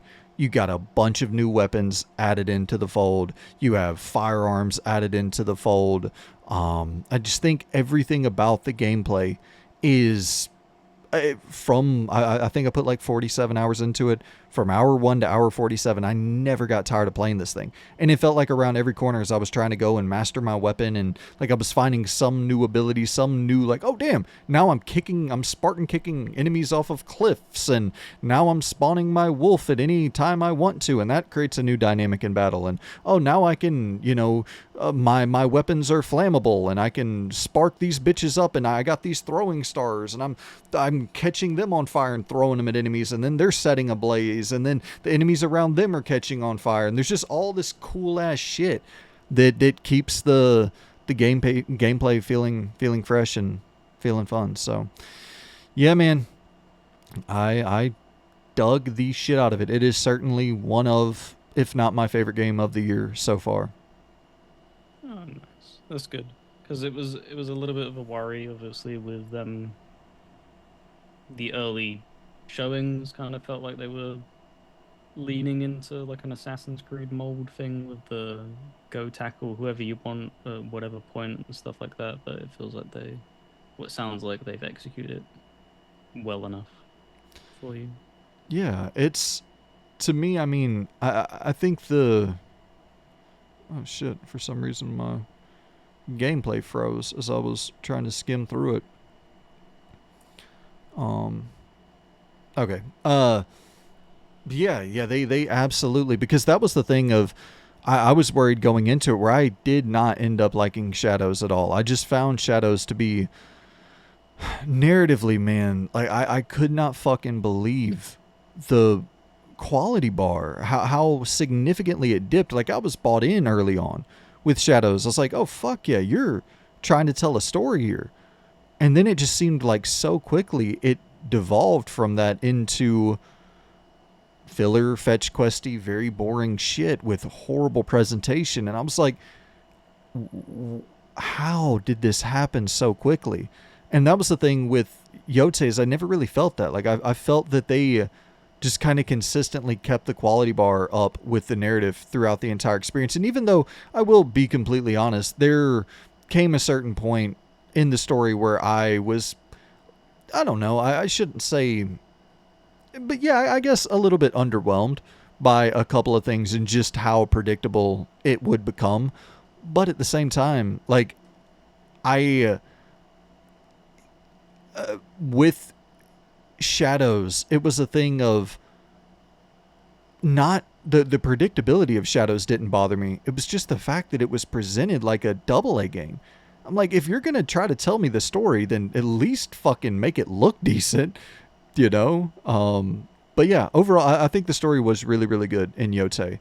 I, I just wish that they wouldn't have relied on a couple of tropes for, like, you could kind of see certain things coming from a mile away. But at the same time, I think that they do use that effectively, where you see things coming from a mile away, and then every now and then they twist it a little bit, where it's like, oh, Mm. okay, so you Subverting expectations. exactly. Cool. So yeah, man, I would drop the old Yo of Tay in the S tier. I just, yeah, that studio. And listen, it's the thing where, like, Sly Cooper 1 I think is a really good game. Sly Cooper 2 I think is a god tier game. Infamous 1 I think is a really good game. Infamous 2 I think is a god tier game. Ghost of Tsushima I think is a really good game.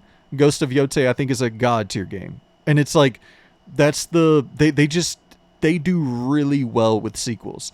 It seems like their first game, they obviously, that's how it should be, right? The first game, you found the building blocks, you build the foundation, and then the sequel, you just iterate and blow the roof off that bitch with the improvements. And Yeah. kind of the Mass Effect 1 to Mass Effect 2 effect, or the Witcher 2 to Witcher 3 effect, or whatever example you want to follow there. But yeah, this is a very, very good sequel. So shout out to the old Yotei. Awesome. And let's see. You want to talk about some Alien Isolation? Yeah, we can. This was the last title I finished on the horror thing that ended up making me, because I started Chronos after this, but I think I was done with horror by this point. Man, fair. But yeah, IGN's favorite game, as I said before. They love this. But what's funny is that, just to skip ahead quickly, and then I'll go and like pick apart what I liked and what I didn't like. But just to quickly summarize, I ended up being interested. I went back and read his review, as to what he was talking about. Ryan McCaffrey. Yeah, because I was really interested, because I like the, it's like 18 chapters or something. Like the first 10 to 12 were like really well paced, really well done, and then it just stalls. The game just, have you finished this? No. Have you played it? I think I might have jumped into it a little bit, but I've not. Yeah, I haven't put really any time into it. It's a weird pacing thing of, like, it just feels like it just stands still for a few hours of making things that should have been 15-minute accomplishable tasks into 45 minutes, an hour. And that's kind of like what I was talking about with Resident Evil 4. Just this is where I think this is what has put me off as well of the genre, is just when you can accomplish a task, it just feels like they make it 4 times longer than it needs to be. And that's what this was, because I ended up reading through his review and I was like, you can clown the score to a degree. I get why people are like very angry with He it. gave it a 5, right? I can't remember what the score was, but it was like, yeah, comically low. But his points, when you read through it, and I ended up agreeing with about 90% of them, when you're talking about what a 5 out of 10 game is, it does feel like that. Like, it's captured Alien incredibly well, but it's not like it was setting a new standard at the time. Like, this is a game that came out in like what, 2014, 15. Yeah, 14, I think, actually. There Yeah. had been tons of these games, like Amnesia and stuff. It wasn't doing anything new. It was just a reskin with an IP. So a lot of the stuff that he was kind of like hiding in lockers, every single time you were presented with the xenomorph, like at the beginning, yeah, it's very atmospheric, drips down, very iconic. But you just find yourself doing the same thing every single time. Like, you can't do anything to it really. You you can throw like a Molotov at it and scare it away and stuff like that, but you can't genuinely face the threat.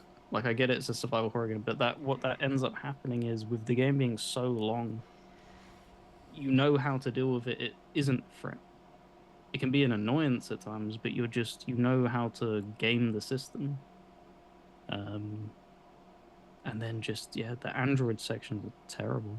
I felt really bad with deciding to do that. It's like okay, this is a thing, sure, and yeah, it captures the films perfectly. In that sense, it's a 10 out of 10. It pulls all of the assets that you would hope to be able to see. It genuinely does feel like a retelling of that first film in many ways. Just past that halfway point, it just kind of falls apart for me a little bit. Yeah, ending isn't anything to write home about. Kind of like you said with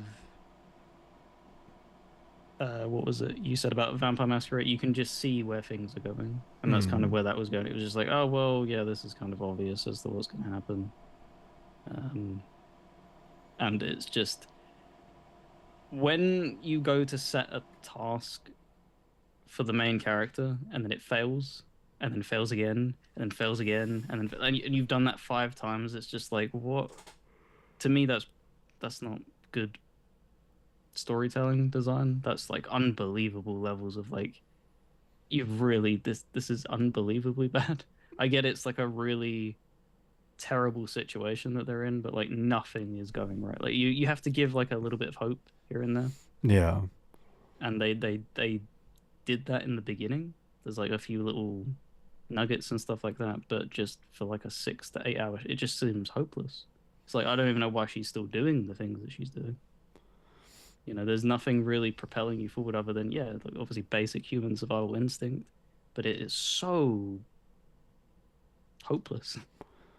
Yeah, I've wanted to go and really give it some time. I just kind of exactly what you said has been because I like Ryan McCaffrey as a reviewer a lot, and I tend to align with a lot of what he thinks about game. Like I can think back to like multiple years in the past decade or whatever where we've had the exact same game of the year. You know what I mean? Where so like I do look at his reviews and I'm like, okay, well if he doesn't like it, I might not like it either. Don't base all of my fucking reviews off of one reviewer, but like we do tend to line up a lot, and a lot of what he was saying about this game is exactly to your point. It's especially now I worry about it more than ever, where I've played 150 of these games, and it's to the point I'll knock myself here as well. It's getting to that point with the tank based horror games where there's too fucking many. You can't, guys. I get it. There's a trend and you hop on it because that trend becomes successful, and it's difficult to make money in this industry in any fucking way. I understand that you need to find popular trends and chase them, but you got to be early to it as well. And we're at the point now with the tank based horror games where I see like I don't know, I think 10, 15 of them every single year releasing. That their supply has to meet demand. You can't supply more than the demand. And like for something like this, there's just I personally, and this is just a personal thing, I have zero desire to ever play another first person walking sim horror game like ever again in my life. And so that's the only thing that kind of puts me off on this. Like Yeah, Soma did there is a little everything. bit of combat. They do give you like a little bit of interactability, but again, I don't know. Like the scenarios in which you're using it doesn't play to that strong suit either.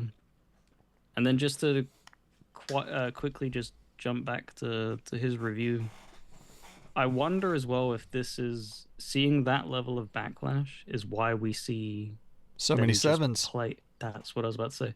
This is a thing where it was like Dude, good It was point. almost an experiment thing of it was a shock factor because it was different, but could this have been the turning point to where reviews could have been opened up and there'd been a much wider range and you can actually open up critiquing more rather than being afraid to? That is Because a that's what great you point. like. It's just like you said, everything is sevens now. Eights get clowned on now because they're trying to like, oh well, we'll push it up one more, and then like nines and tens are just great. Like you, I d yeah, it's just disappointing because, like I said, when I was reading through it and you get to the end and that was the score, it was like, kind of agree with you, man. And this is coming from like an Aliens fan. Like I kind of agree that it makes sense that you arrived at that score when you're talking about the points and that these aren't particularly like they're not best in genre. They weren't doing anything new, so it was just running through the motions. Which, to me, as I've said time and time again, the average is five. That's what to me an average is. It's the middle of the road. So I can kind of see where he was drawing that Right. thought process from. And that's the problem too with numeric scoring is that you could have two reviewers who just view like the numeric system differently. Where Yep. if you have somebody who looks at a 5 as average and then you have someone who looks at a 7 as average, then they have two completely different scores but with the same exact like wording for their review. It's that's yeah, it's I love numbered scores for reviews, but I think people have to understand at the end of the day it's arbitrary nonsense. Like it's all horseshit. It's stupid because none of it is ever going to make any real coherent sense because two people can even view the exact number in a different manner. And It it's can even repel them. That's the thing. I don't think people read his review. They were mm, so shocked by the score, they just dismissed it. mm, And it was like, oh, well, you didn't play it, or oh, you don't understand it. And it's like, he played it just fine. It's just, it's flawed. yeah. And it was a thing of, as like I said, with the overexposure thing, like, there were so many of them back then. He's probably played some, and it's just like, yeah, it's cool that it's in the Aliens universe, but like, it's doing the same thing every other thing's done. But dude, Soma came out the same year, I think. And like, in my opinion, is the best one of these that there has ever been. And so it's like that hurts it even more. You know, when you have a story about existential like this crazy story that like is on such a deep psychological level, some storytelling that I don't see in 99.9% of games, and then if you compare it to like I don't know, it's uh, yeah, it's tough. It's really tough because you're never going to have a situation where numbered reviews make any sense to Mm. to everybody. You're gonna have to find just a reviewer, and not a reviewer, but like individual reviewers from these outlets that you typically align with, and more so look at that opposed to like, oh well, I go to IGN for my reviews. It's like no, I'd rather go to Ryan McCaffrey. I'd rather Yeah. go to Skill Up specific whoever it is that you typically align with. And also take pause. Don't take their word for gospel, even if like you align with, say, 10 games in the genre. There'll always be one that just doesn't. Totally. And you may end up still loving it, but they just again, we go back to it might have been a mood thing. There's so many different factors like yeah. Well, and another thing is like people shit on Metacritic all the time. I think this is the best example for why Metacritic exists. You know what I Mm. mean? Where like the majority of people didn't give Alien a 5. And so when you go to Metacritic, it reflects that. Like I think it's sitting at what like a 70 or something like that. Like that seems about right. You know, I once again I can't make that definitive statement, but I mean nobody really can. But based on what I'm hearing from you and based on what I've heard, it's like yeah, that sounds maybe probably somewhere in that 7 realm. And so I don't know what the review scores are, but I think it's somewhere in the sevens. Yeah. But yeah, the only reason if it was any other game I would have put it down. It was the fact that it was an Alien IP. Massive fan of Aliens, pushed through it. It's a fucking 79. I mean, like yeah. And so I think the game got the praise it deserved, man. Yep. Um, it's not going to here. It's gonna. Hey, that's the whole point of individuality. And like obviously, I fully welcome people to chime in as well. I want to. I think of all the games, it'll probably be the one that people are like, "What the hell?" But I'm gonna put it at C. I mean, I didn't. It captured the movies. I didn't particularly enjoy the game itself, gameplay wise. I just noticed this entire time I haven't been using presentation mode for. I don't think it really makes much of a difference. Just kind of looks a little bit better, in my opinion. It really doesn't make any difference at all now that I'm looking at it, so fuck it, who cares? Okay. Loon, on my list remaining, I have Dispatch, Ninja Gaiden 4, and Buy Sweet Carole. Which of these do you want to Let's hear Dispatch. dispatch? Physical's been really talking its praises in the Discord. That's the superhero one, right? Yeah. Yeah. So, you know what? I'm going to run a trailer for Dispatch opposed to my footage for it just because, well, for one, it's, I don't know if this is necessarily a game that will shine from like straightforward footage opposed to a trailer. And also, I have like fucking the. Telltale, like heavily inspired DNA, right? Lots of conversation, Mhm. dialogue trees, and stuff like that. Exactly. So it kind of starts off like I got the first 30 minutes of gameplay for it, and it kind of starts off as like a pretty damn slow burn. You're still in the same room, touching the same photograph. But see, and I guess that's a good talking point to lead off with is it does none of that. Like there is, at least early on, there is zero downtime. There is zero, like you do spend a lot of time talking, but that's the entire game is dialogue.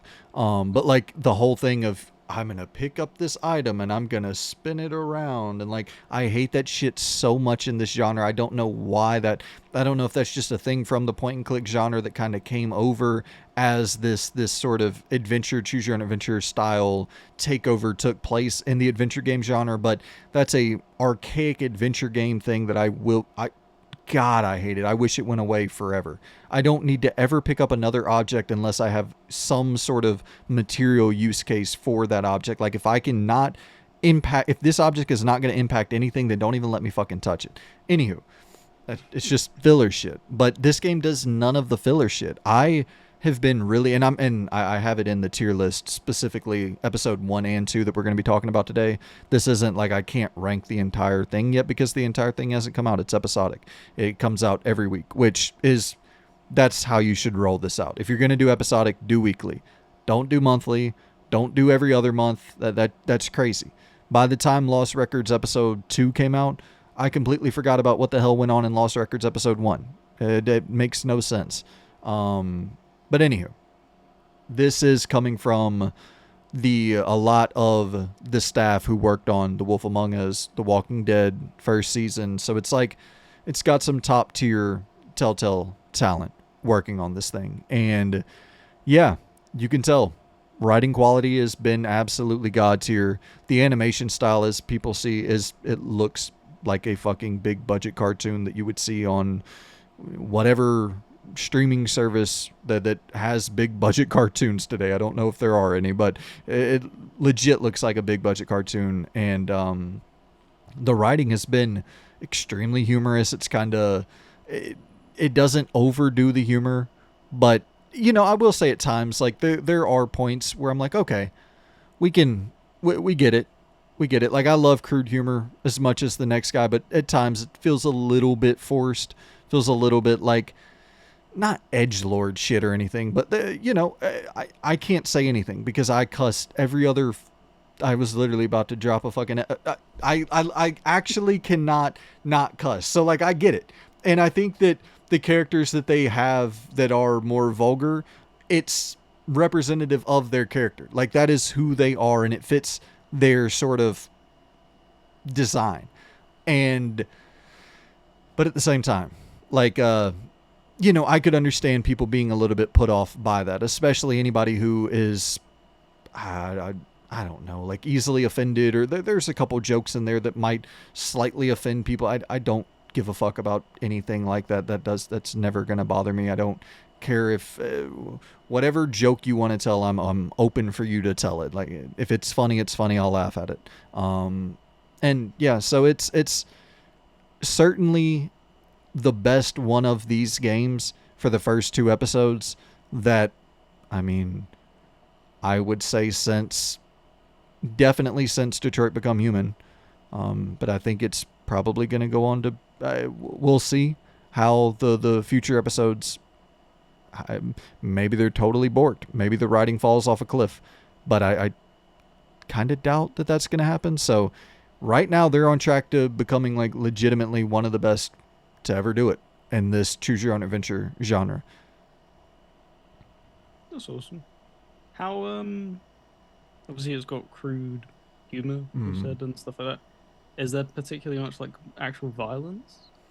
Oh yeah. Because when I was when we saw like clips of it, it was just kind of giving me the boys vibe. Like this is like a adult take on superheroes and stuff, and that's what like so heavily appealed to me with the boys and stuff. That it's like, oh, it's not like Marvel level stuff where somebody punches somebody's head as a superhero and their head's fine. Like they have super strength. That thing would pop like a grape Yeah. and stuff like that.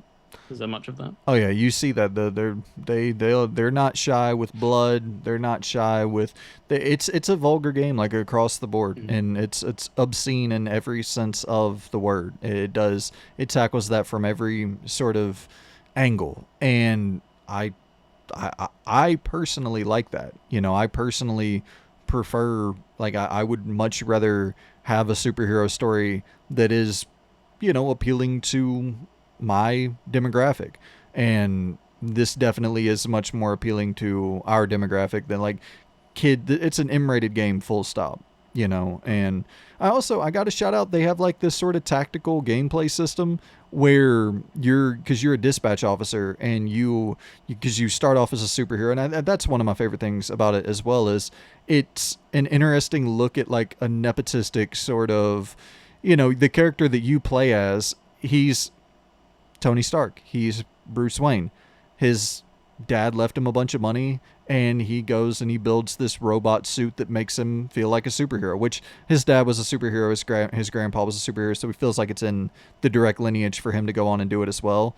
But I always thought it was so funny how they make Tony Stark and they make Bruce Wayne into these super cool dudes, and it's like they're nepo babies.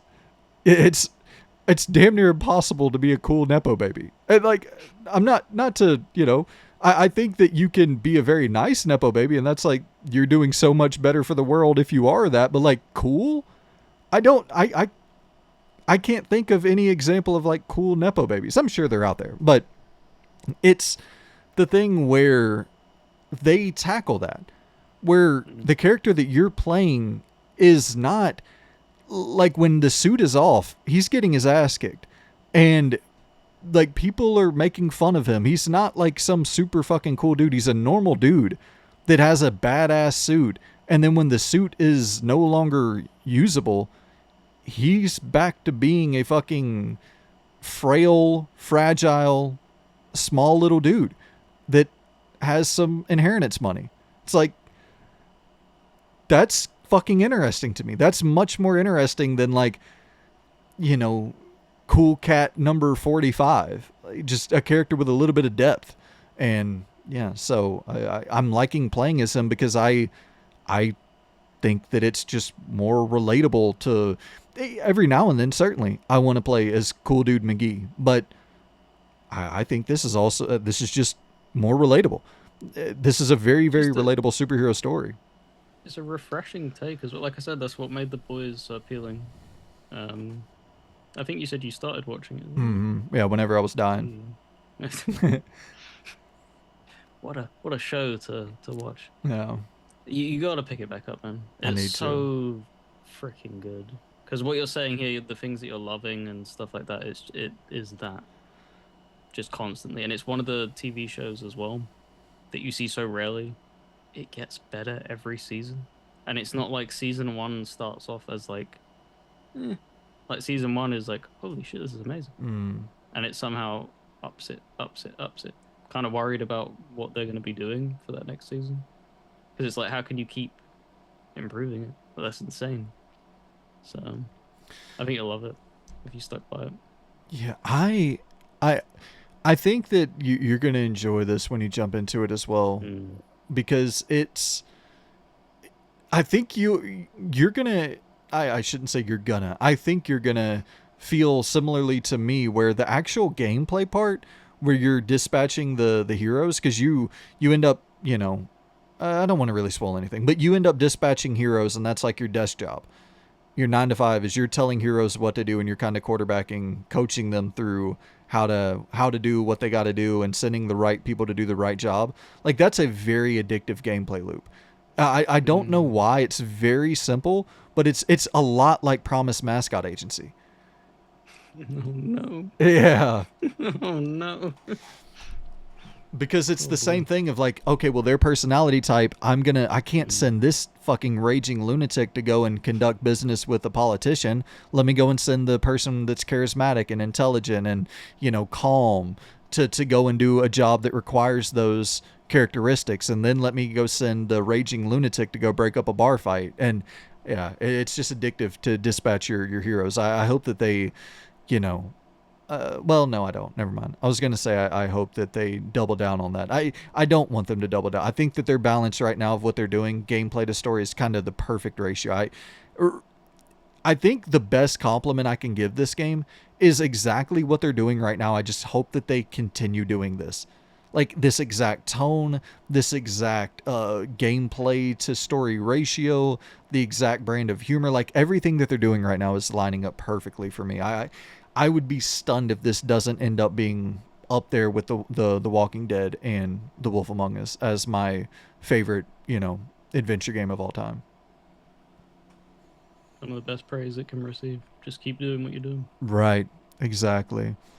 So for episodes 1 and 2, I mean, listen, I'm gonna drop it in the A tier because at the end of the day, and this is gonna sound disrespectful, but it's just like there are genre limitations. You know what I mean? Where Yep. I wouldn't consider even the best of these. Like, The Wolf Among Us is so fucking important to me, but even there, I would kind of struggle to say it's an S tier video game. You know what I mean? It's as good as you can get for an adventure game.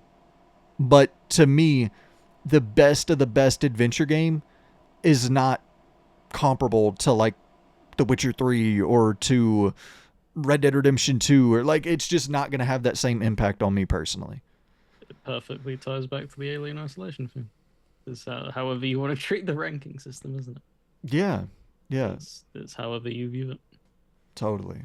And I mean, uh, and also we'll see. Like, if this thing wraps up and we're talking about mind blown, I can't believe where it went narratively, because so far there's none of that. Like, I haven't been just completely wowed by anything that's happening narratively to the point of like, I can't believe they did that. But it's the first 2 episodes. They're not really supposed to do that. So if by the end of it I'm just like stunned by performances and stunned by where they went with the story that I didn't see coming, then certainly we'll renegotiate and think about that S tier. But for right now, I think comfortably in that A tier, I'm happy with.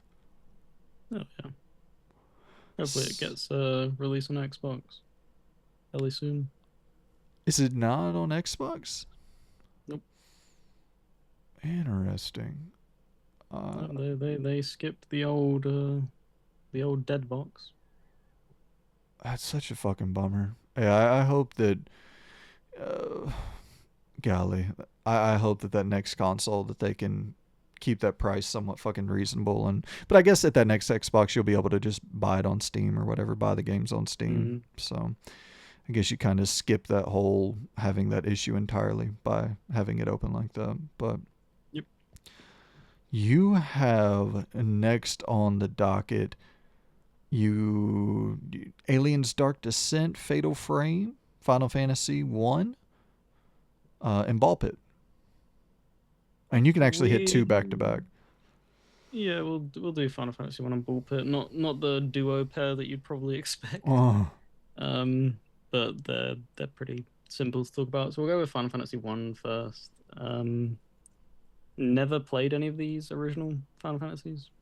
Like the very first, as far back as it goes for me, would have been 7 prior to the Pixel remasters. Mm-hmm. And I just plan on going through them bit by bit. And yeah, this you can tell this is an oldie. There is not much here. It's always interesting to see where like a series begins and stuff like that. You can see things where you look back all them years and you're like, oh, that's kind of cool that it's made it all the way to Final Fantasy 16 and stuff like that. Like these little things. But like as a turn-based JRPG, it's okay. It's very very bare bones. The exploration is very bare bones. There's hardly anything there. It would have been incredibly. It's the thing as like putting yourself into the shoes of that back then. It would have been mind blowing. I'm sure. Yeah. Getting like the airship for the first time, and because the world up until that point's been kind of annoying to navigate on foot. Um, and then just being able to just fly anywhere. It's like hell yeah. Just go over these oceans and stuff and go to these different islands. That's really cool. Other than that, yeah, it's there's really like it feels horrible that there's really nothing there. Like you get a couple of lines of dialogue here and there. It's very, very basic. It was what a NES game, I think. Yeah. Um, so yeah, there wouldn't have been much depth, but what they accomplished is cool. Right. Yeah. That final boss fight is annoying, but other than that, yeah, it's a fun game. The thing that makes it tolerable, I think I brought up earlier on in the year with Tales. When you're re-releasing these games and just adding speed up mode, more XP, turn off encounters, like it's a godsend. Mm. Like going through that game and trying like me trying to put myself into the shoes and thinking of without doing the XP boosting and stuff like that, I wouldn't have seen it to the end. It would have been so much longer and so much more of a slog to the point where it's like, yeah, I wouldn't have been positive by the end of it. It wouldn't have been charming still by that point. It would have been, yeah, Right. no teeth left in my head, gritting my mouth so hard. So yeah, it's it's cool to see the roots. I'm glad that they don't make them like this anymore. Um, Otherwise I would not be a fan. It is a C tier game. Seats here. That sounds reasonable. Yeah, there's not much there. Well, Not much meat. I am very, very curious to hear more about Ball Pit because Bull X Pit. Yeah, right. I I jumped into the demo of this on PlayStation and I played like 10 minutes of it and I was like, got it. I'm good. But I want to hear, is there like something beyond that, that if that first kind of initial pickup doesn't immediately, you know, Yes and no. yeah. There you go. The world's worst answer, both yes and no. It's a roguelite, so the stuff that you'd expect. Each run, it's the weird thing because you think of like Isaac and stuff. Each run is genuinely different because it lays out the map and stuff like that. That's where this game doesn't, because it's just pinball basically. There's Right. only so much like yeah, maybe it changes the spawns of these people, but it's still just a straight line that you're firing into. Um, they do enough if you're willing to stick with it to the point where like you can get to the end level and feel like yeah, that's there was enough variety there for it not to be boring. So you finished this? 100%. Oh my god. How long did it take you to roll credits the first time? 10 hours. Okay. That seems reasonable. Um, I Probably mean, could have got there a little bit sooner. But the thing is that you start off with these levels, you're doing these characters and stuff. You finish the level where it's picking, you get a boss fight at the end, and then it pulls you back to the village. So you're building up a village at the same time, which is also pinball esque. So you place a building and then it needs to be hit by the ball a certain amount of times. So every time you go back there, you get one harvest. And you expand and expand and expand and do all these different things. Every time you're unlocking a new character, you're having to put a house down to spawn them in, which also needs to be hit. So yeah, you get, I think there's 10 plus characters. There's a good variety, and at some point in the story as well, you end up. It would have been a much more of a slog if this wasn't the case. But at some point, about I don't know 3 or 4 levels in, you're able to combine characters, so you're able to finish things twice as fast. So you'll pull in the starter character and an extra character, and then they will pull in their passives and stuff like that. It does good um, equipment combinations and stuff like synergies, kind of like Isaac. You're getting these different balls, and then they have synergies with them, so you're able to combine them, make them stronger, keep getting more and more. There's that kind of like loop where it's addictive, but yeah, again, it's just whether or not you like them loops and stuff like that. It's for most people, you can probably just have it on as like a background game, one game every between each game that you finish, Right. because there's no you are not going to miss any information. It's not something like with say Isaac where that would probably be a little bit harder to have people understand because you need to memorize ways to get to different rooms and stuff like. There's none of that. It's just straightforward, pinging the ball back and forth, and you're done.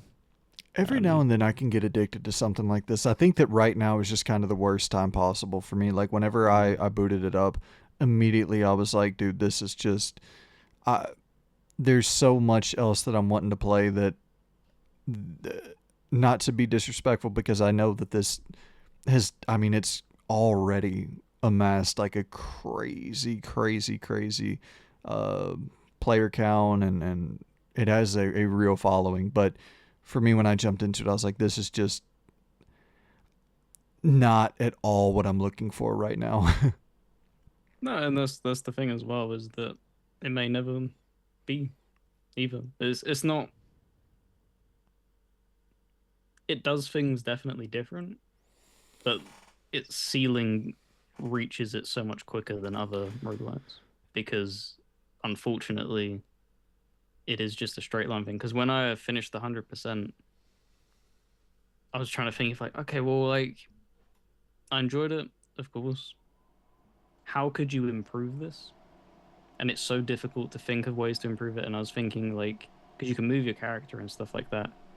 Do you maybe expand the map and add different ways of like interacting with it that way? So when I was thinking of like, when you have a pinball machine, it's not just you're hitting the little pins and stuff. There's stuff where it will go into like a loop de loop and stuff like that. Like, could you maybe do that to power ups and stuff like that? Trying to think of ways to just make it a tiny bit more complicated because it was just once you hit that final level and stuff and you're having to max out the character, you know what balls are good and what aren't. You do the same thing as like with the alien eyes. You're just running through the motions at that point. You're doing the same stuff because it's you know what will work and stuff like that.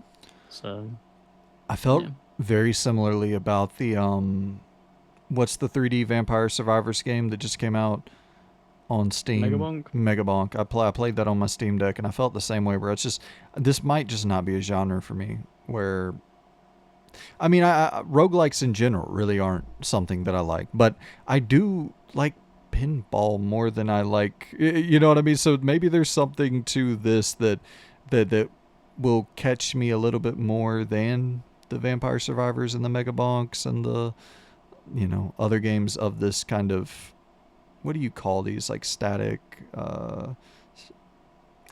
what would the name for this genre even be?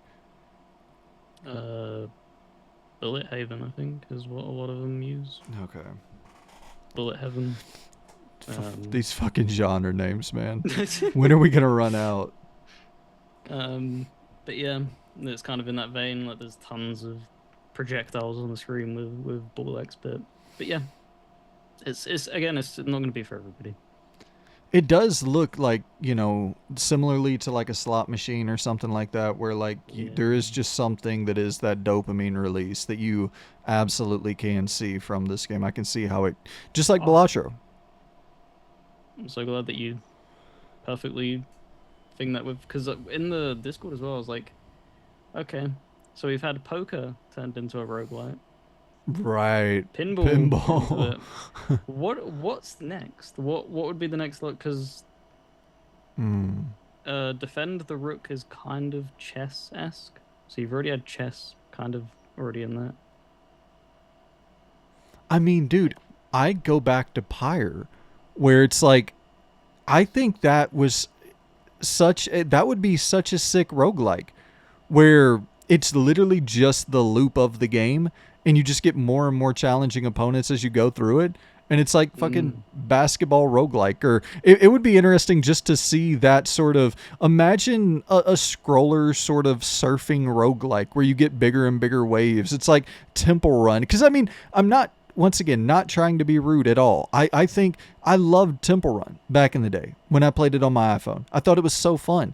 I view this stuff very similarly to that, though, where, it, and I know there's always this negative connotation with anything mobile, and I don't necessarily understand why that, like, some of these other things get viewed as like superior to that, where it's like, I think that they're all kind of from that similar sort of core design philosophy of it gets a little bit harder as you go on, increasingly difficult, and increasingly addictive, and like, I don't know, I think that that's totally a fine way to design games. If people are enjoying it, then fuck yeah. yeah, it's just keeping it simple.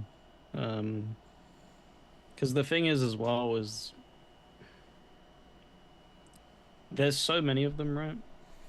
But yet this it feels like they're very self-aware in not stepping on each other's toes in the vein of don't make everything an Isaac where you have like they're 900 plus hour games to get to the end to. Don't make everything a Slay the Spire to master because that Right. is again another 900. Keeping Bullpit so simple, like you said, 10 hours. That's the standard like length of most games and stuff like that. Like it's just keeping it simple. Because if that was like a 200-hour game, I wouldn't feel positive about it. Come the end, because it would have gotten much more stale by that point. So yeah. Absolutely. Well, Loon, where are you going to slot the pit of balls? Pause.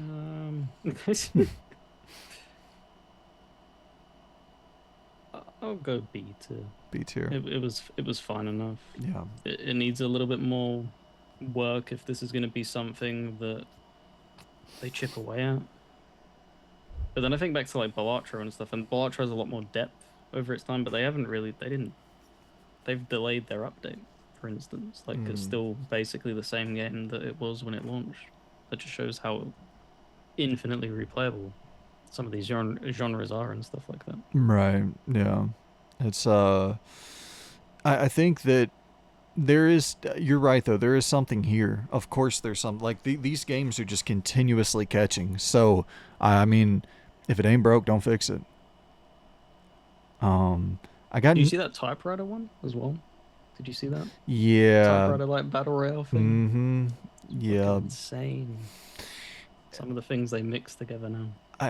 It is. It definitely is. It's. I saw that. Did you see the florist, the Resident Evil like tank based game that got announced a couple days ago? That got announced, and then that Parasite Eve. What's it called? Mutant Eve or whatever. Mutant Mm-hmm. Parasite.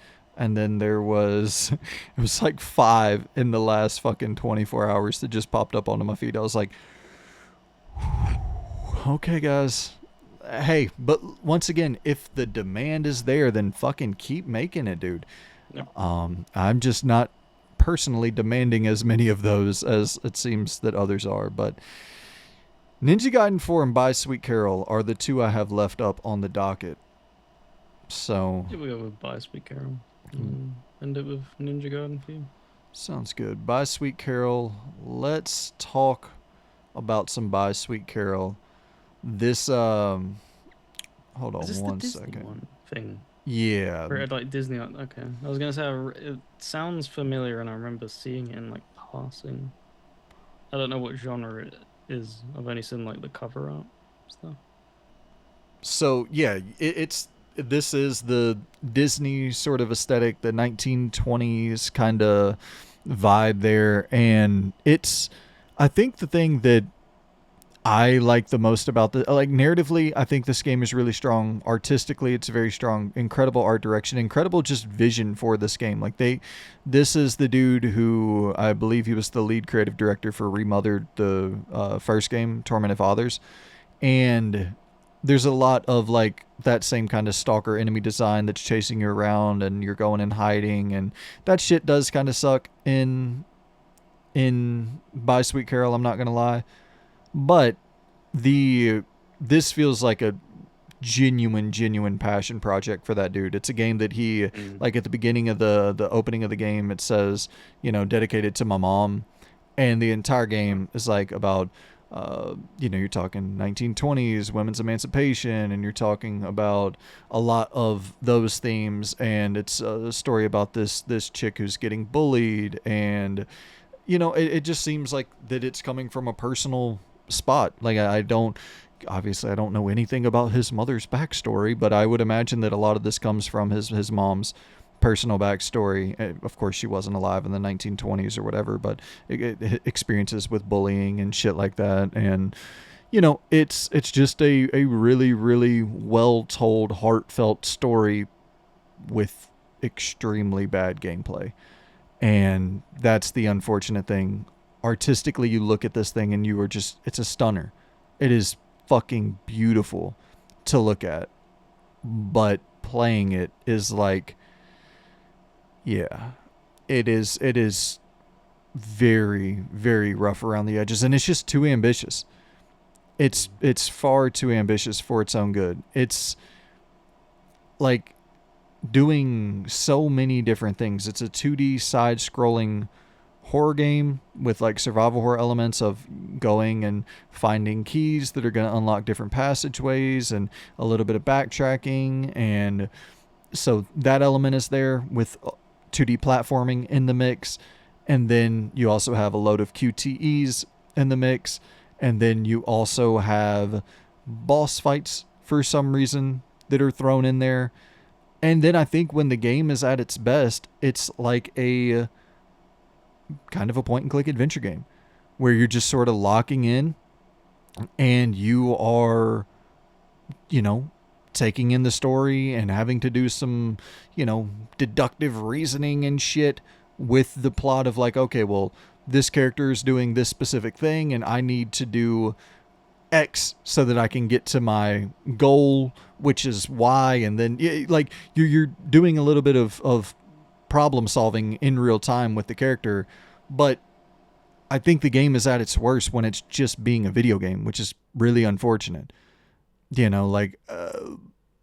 The act of playing this game, like simply just moving up a ladder, climbing a ladder, you know, getting the right positioning to angle yourself properly to walk up a staircase. Like, and probably a lot of these things are remedied on PC, but Mm. on console, it's fucking aggravating, man. It's really, really aggravating at times. But yeah, it's like a 10-hour little adventure game, and I, I, I, I definitely would say if you are somebody who, if you like a good, narrative driven, slightly horror adjacent experience that is, it's pretty simplistic, like you're not gonna struggle and die or anything like that. Um, Mm. yeah, if you got 10 hours you want to kill, and you're like, everybody is going to look at the art style and be immediately captivated by it. It's an incredible, just the art direction is out of this world. And it's one of the most beautiful, like the story is so beautiful. But man, it's a tough recommend because from a gameplay standpoint, like I don't really know who I'm recommending this game to. Um, so for that, It's always the unfortunate thing with passion projects, right? That's kind of like what Deadly Premonition feels like it kind of fits into that whole thing, is that you have like maybe one to two absolutely amazing ideas, and then everything else that surrounds the casing of that is just held together with duct tape yeah, at times. And it's so unfortunate when you see, like you said, that level of love, unfortunately, not being able to execute it as a complete product. yeah, and it's the thing, man. Like people who are watching the video right now, look at the fucking screen. Like, look at it. This is crazy. How many cutscenes are in this game for one is just staggering for an indie game. But not only just how many are in it, but the production quality for these cuts. Like it legitimately looks like a Disney cartoon from the golden era of animation. Like unbelievable, unbelievable work. And just how it flows into the gameplay, it is so seamless. It's so impressive on a technical, on a technical level of like how they were able to animate this on a couple other technical levels. It's not broken or anything like that. Like I never had any game breaking experience, but shit that was irritating as fuck just due to how buggy and inconsistent the movement and all that was. But yeah, I agree, man. It's you gotta give praise to a passion project. Unfortunately, that praise is not going to be given in this tier list. I think I'm going to drop this in the D tier. No. Um, it, no, that's no. I like it too much personally. Kind of same thing as Vampire Bloodlines 2. I'll put it in the C tier. Yay! Yeah. Redemption arc. Well, it's the thing, Loon, where like I view this very similarly to how I view Vampire Bloodlines 2, where you're gonna have a very busted ass experience, and I'm not gonna deny that. But if you're coming to this channel and looking for games to play and like listening at least to the wording before going and just looking at the ranking and thinking, okay, well, C just means good game. C means game that I really, really like with a whole lot of flaws. So I think by Sweet Carole and Vampire Bloodlines 2 kind of fit great together in that pairing, although I like Bloodlines 2 quite a bit more. Um, yeah, so now we have Fatal Frame and Aliens Dark Descent. If there's any order that you would rather rank those two. I will end with the more positive one, so I'll begin with the negative one, and that's Project Zero Maiden of Blackwater. Okay. Have you delved into the series at all? Now I got them just sitting on my damn shelf. I bought, I think, all of them, or not all of them, but definitely the PS2 era Fatal Frame games. Yeah, Yeah. because I believe when I was like looking into it, I think it began on PS2 in 2001 as a series, and I remember every now and then when you're perusing YouTube and stuff like that, you get like a recommended like top 10 horror games or whatever, or like hidden horror gems and stuff. And the name of this series has floated from time to time Mm-hmm. and never ended up experiencing it because I don't think until this entry, I don't think they ever made their way onto Xbox. I don't think any of them ever made it onto 360 and stuff like that. This was the first time that it'd been on the platform, if I'm not mistaken. Well, the original games were on Xbox, but I don't know about any. Yeah, Yeah. there wasn't anything on 360 and stuff like that Okay. from Gotcha. my era. From my era. None of this original Xbox stuff. Um, but yeah, so it took them a while. I believe this originally launched as a Wii U game. I think one of the Wii's. I think it was Wii U. And unfortunately, it's carried a lot of its DNA. I don't, and this is the thing. Like, I haven't played the other games, so I don't know. Maybe they all play like this, but it's just I feel slow, sluggish at times, and it's really unfortunate because I usually love, I'll like praise a story and stuff like. I can't even tell you what really happened. I was so uninterested with what was going on. It's basically this mountaintop is being haunted, and it's people are getting kidnapped by ghosts. That's to like put it very bluntly as like a story thing because it was just not interesting. I had no ties and connections to these characters at all. The voice acting was incredible, but the actual story itself was just whatever. Yeah. It's you go up to this mountain because somebody gets kidnapped, and then you have to escort them down, and that is the gameplay loop. There's like a tiny bit of light puzzles here and there and stuff, but that is it. It has combat, which is this is the most appealing drawing in factor of the game is that it's unique in the fact that it gives you a camera and you're taking pictures of ghosts and stuff like that. Yeah. It was cool for the first couple hours. It's like, oh, this is kind of gimmicky and stuff. They come swooping in at you. You're able to like click a button and your character will dodge out of the way and stuff. They get a little bit more creative with if you land like a killing blow. I can't remember the phrase that they used in the game, but you're able to like peer into its final moments before it died as a ghost, and it gives you like a tiny bit of backstory. But yeah, it was very. I'm a bit taken aback because some people talk about this series really positively, and it's like it's okay. Yeah, I think it was Um, mostly the novelty of that first game of pretty much the idea of like not seeing the ghost until you capture it with, when you record it or when you capture it with a photograph. Because I think that's like one of the main mechanics with the camera in the first game. And yeah, I could see that being very novel from that original game, but it is I can't lie. Every time I look at gameplay for Fatal Frame, because it's one of my top backlog games that I know I need to get to. It's probably, I think it's the only horror series, like, I shouldn't say big. None of these games are big, but like, it's one of the, what do you even call it? Like, one of the kind of benchmark style. one of the cult classics that you still haven't dipped into, kind of thing. Because Exactly. it's never. I can't. There's a bit of popular series, even in like Japan and stuff. I couldn't imagine like it has a much bigger root in Japan, I'm sure, like for certain. But it's just yeah, it's never broken up. I think they what was it announced? Is it the second game that's getting remade, remastered? Yeah, I don't know why they do that. Like, I don't just go back to the first but yeah, I don't know.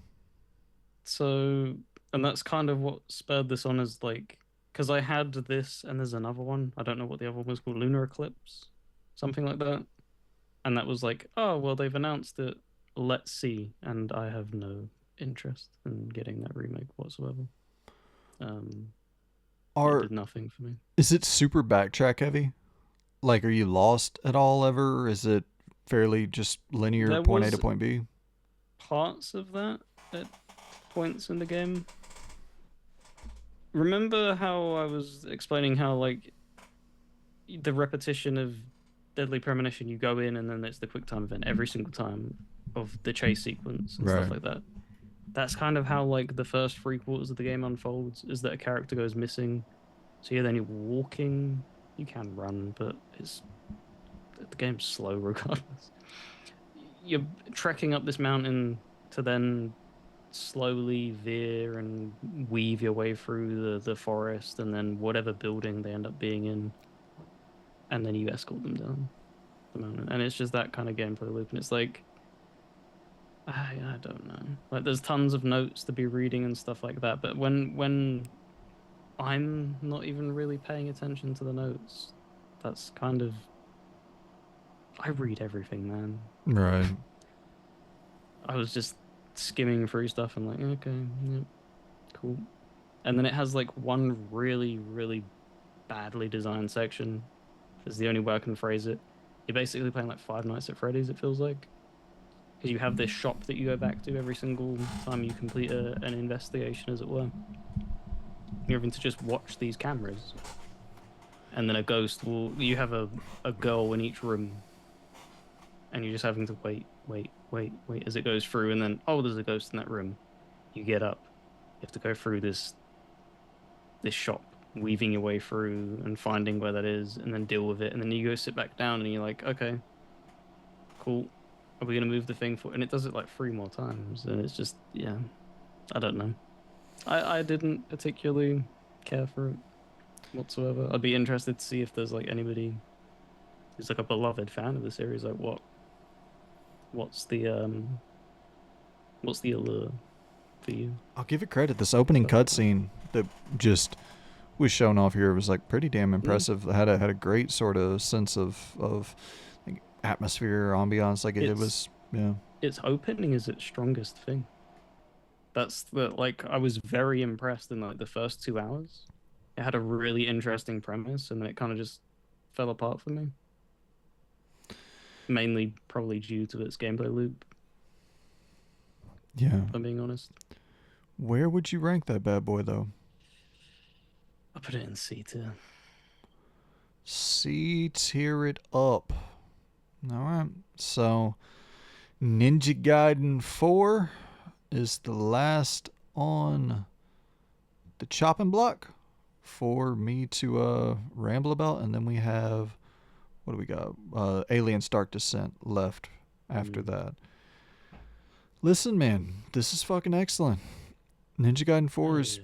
so damn fun. It's ridiculously fun. It's a platinum game, and that should be like stated up front. This is not a Team Ninja game. This does not feel like a Team Ninja game. This is a platinum game through and through. It is as flashy, stylish action as you can possibly get in the veins of your Bayonettas and shit like that, much more so than your Ninja Gaidens, or obviously nowhere even near a Neo or anything methodical like that. Like it is over the top character action, breakneck pace, and I love that shit. I absolutely love that shit. It feels a lot like Metal Gear Rising or Vengeance.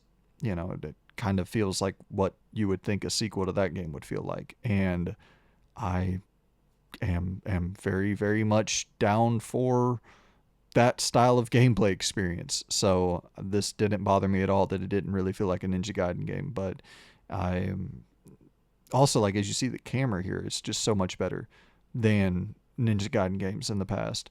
But like I'm not really a Ninja Gaiden diehard either. I played Ninja Gaiden a little bit back in the day, and then I played Ninja Gaiden 2 Black this year, and I love Ninja Gaiden 2 Black. And this feels kind of similar in some ways, but, you know, just much, much quicker. It's quick as shit, and it's very dense. This is Platinum loves buttons. They love for you to fucking have a button that you use for every different thing, and that button you can charge up, and then if you want to press that button in collaboration with another button to make it do this other thing, that it's a lot of damn buttons that you are cycling through, and a lot of buttons that do the same thing, but you press different buttons to do the same thing. And so, all right, interesting. You got like a super attack where you hold down L2, and that gives you a super attack, and then you got a super attack where you hold down L3 and R3, and that gives you another super attack. It's like, all right, fuck yeah, I pressing the shit out of some buttons, and yeah, Just squeezing the controller and stuff will ah. happen. Yeah, you know, it's but I everybody is going to, you know, have a different sort of perspective on this. If you are a hardcore Ninja Gaiden fan, you probably are a little bit bummed by just it's not as defensive whatsoever in Ninja Gaiden 4. You are not slowly sort of waiting to for that perfect moment to parry, and you can play that way, and there is a very active kind of parry system that is introduced into the game, but it is like it's for me the dodge was just that's what they do well. They fucking perfect the dodge. With Bayonetta they perfected the witch time mechanic, and they have the exact same function in Ninja Gaiden 4. You dodge perfectly, time slows down, and that just became my bread and butter. And like uh, I would parry every fucking now and then, but 99% of the time I was just dodging my ass off. So it's I like the sound of that. yeah, dude. I mean, once again, don't get me wrong. Like I do think I know you like platinum games. I know that anybody who liked Metal Gear Rising or Vengeance is going to like this game, I would assume. Mm. So, yeah, I can't sit here and say like it's a fucking blockbuster narrative experience or anything like that. The story's not good, but if anybody was expecting the story to be good, I don't really know what you're. I don't know why you would expect that. This is not necessarily the genre that typically gives you these groundbreaking stories. Every now and then you get a really good one. I think Devil May Cry kind of excels in that space of really solid storytelling for character action games. God of War, obviously, but a different sort of blend of character action. But it's just it's a fun fucking video game to play, and that's kind of that's really all I wanted it to be, was Yeah. a fun video game to play, and it was very much a fun video game to play. Um, I'm not sitting here saying it's gonna go down as like my favorite game of the year, but it to me this is an addictive ass style of game to play, where I don't know, is it so much because I'm addicted to the flow of the game? I think that's definitely a part of it. I think it's also a part of it. It's a very turn your brain off style of experience. It's just, you're never lost. There's like a waypoint navigation system on the screen, kind of similar to like not Dead Space where the line appears beneath your feet, but like something that guides you in the right direction. So you're always moving forward, you're always making progress. And then it's the same thing of, even though it's a turn your brain off experience in that vein, it's very active in the like your fucking hand-eye coordination and the buttons that you're inputting. Like you have to be sort of in that flow. And I always worry that if I put these games down, then going back to it, there's no chance. Like I'm gonna forget all that shit. So if I'm gonna play these style of games, I got to play them straight through. I think I finished this in like 2-3 days, and it's a 16-hour game. I was fucking, yeah. Um, Your poor fingers. very much so, very much so. But at the end of the day, it's just it's a genre thing. You're either going to like it or you're not. You're either going to like platinum games or you're not. You're either going to like character action games or you're not. I just happen to fall on the side of leaning very favorably towards this genre. I miss this genre. I pray it comes back. But at the same time, I very much understand why it's not as appealing to a lot of people. But for me, I get it. This isn't gonna. I understand it's not necessarily an A tier game, but for me, this is like an A tier style video game. I don't have many complaints like at all. I just really fucking like playing it. I get the story's not good, but I But the don't thing, fucking care.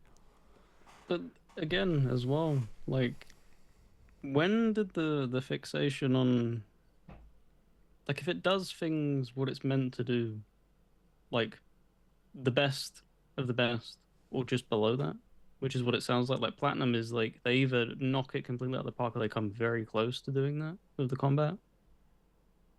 Well, It's an action game. Like what?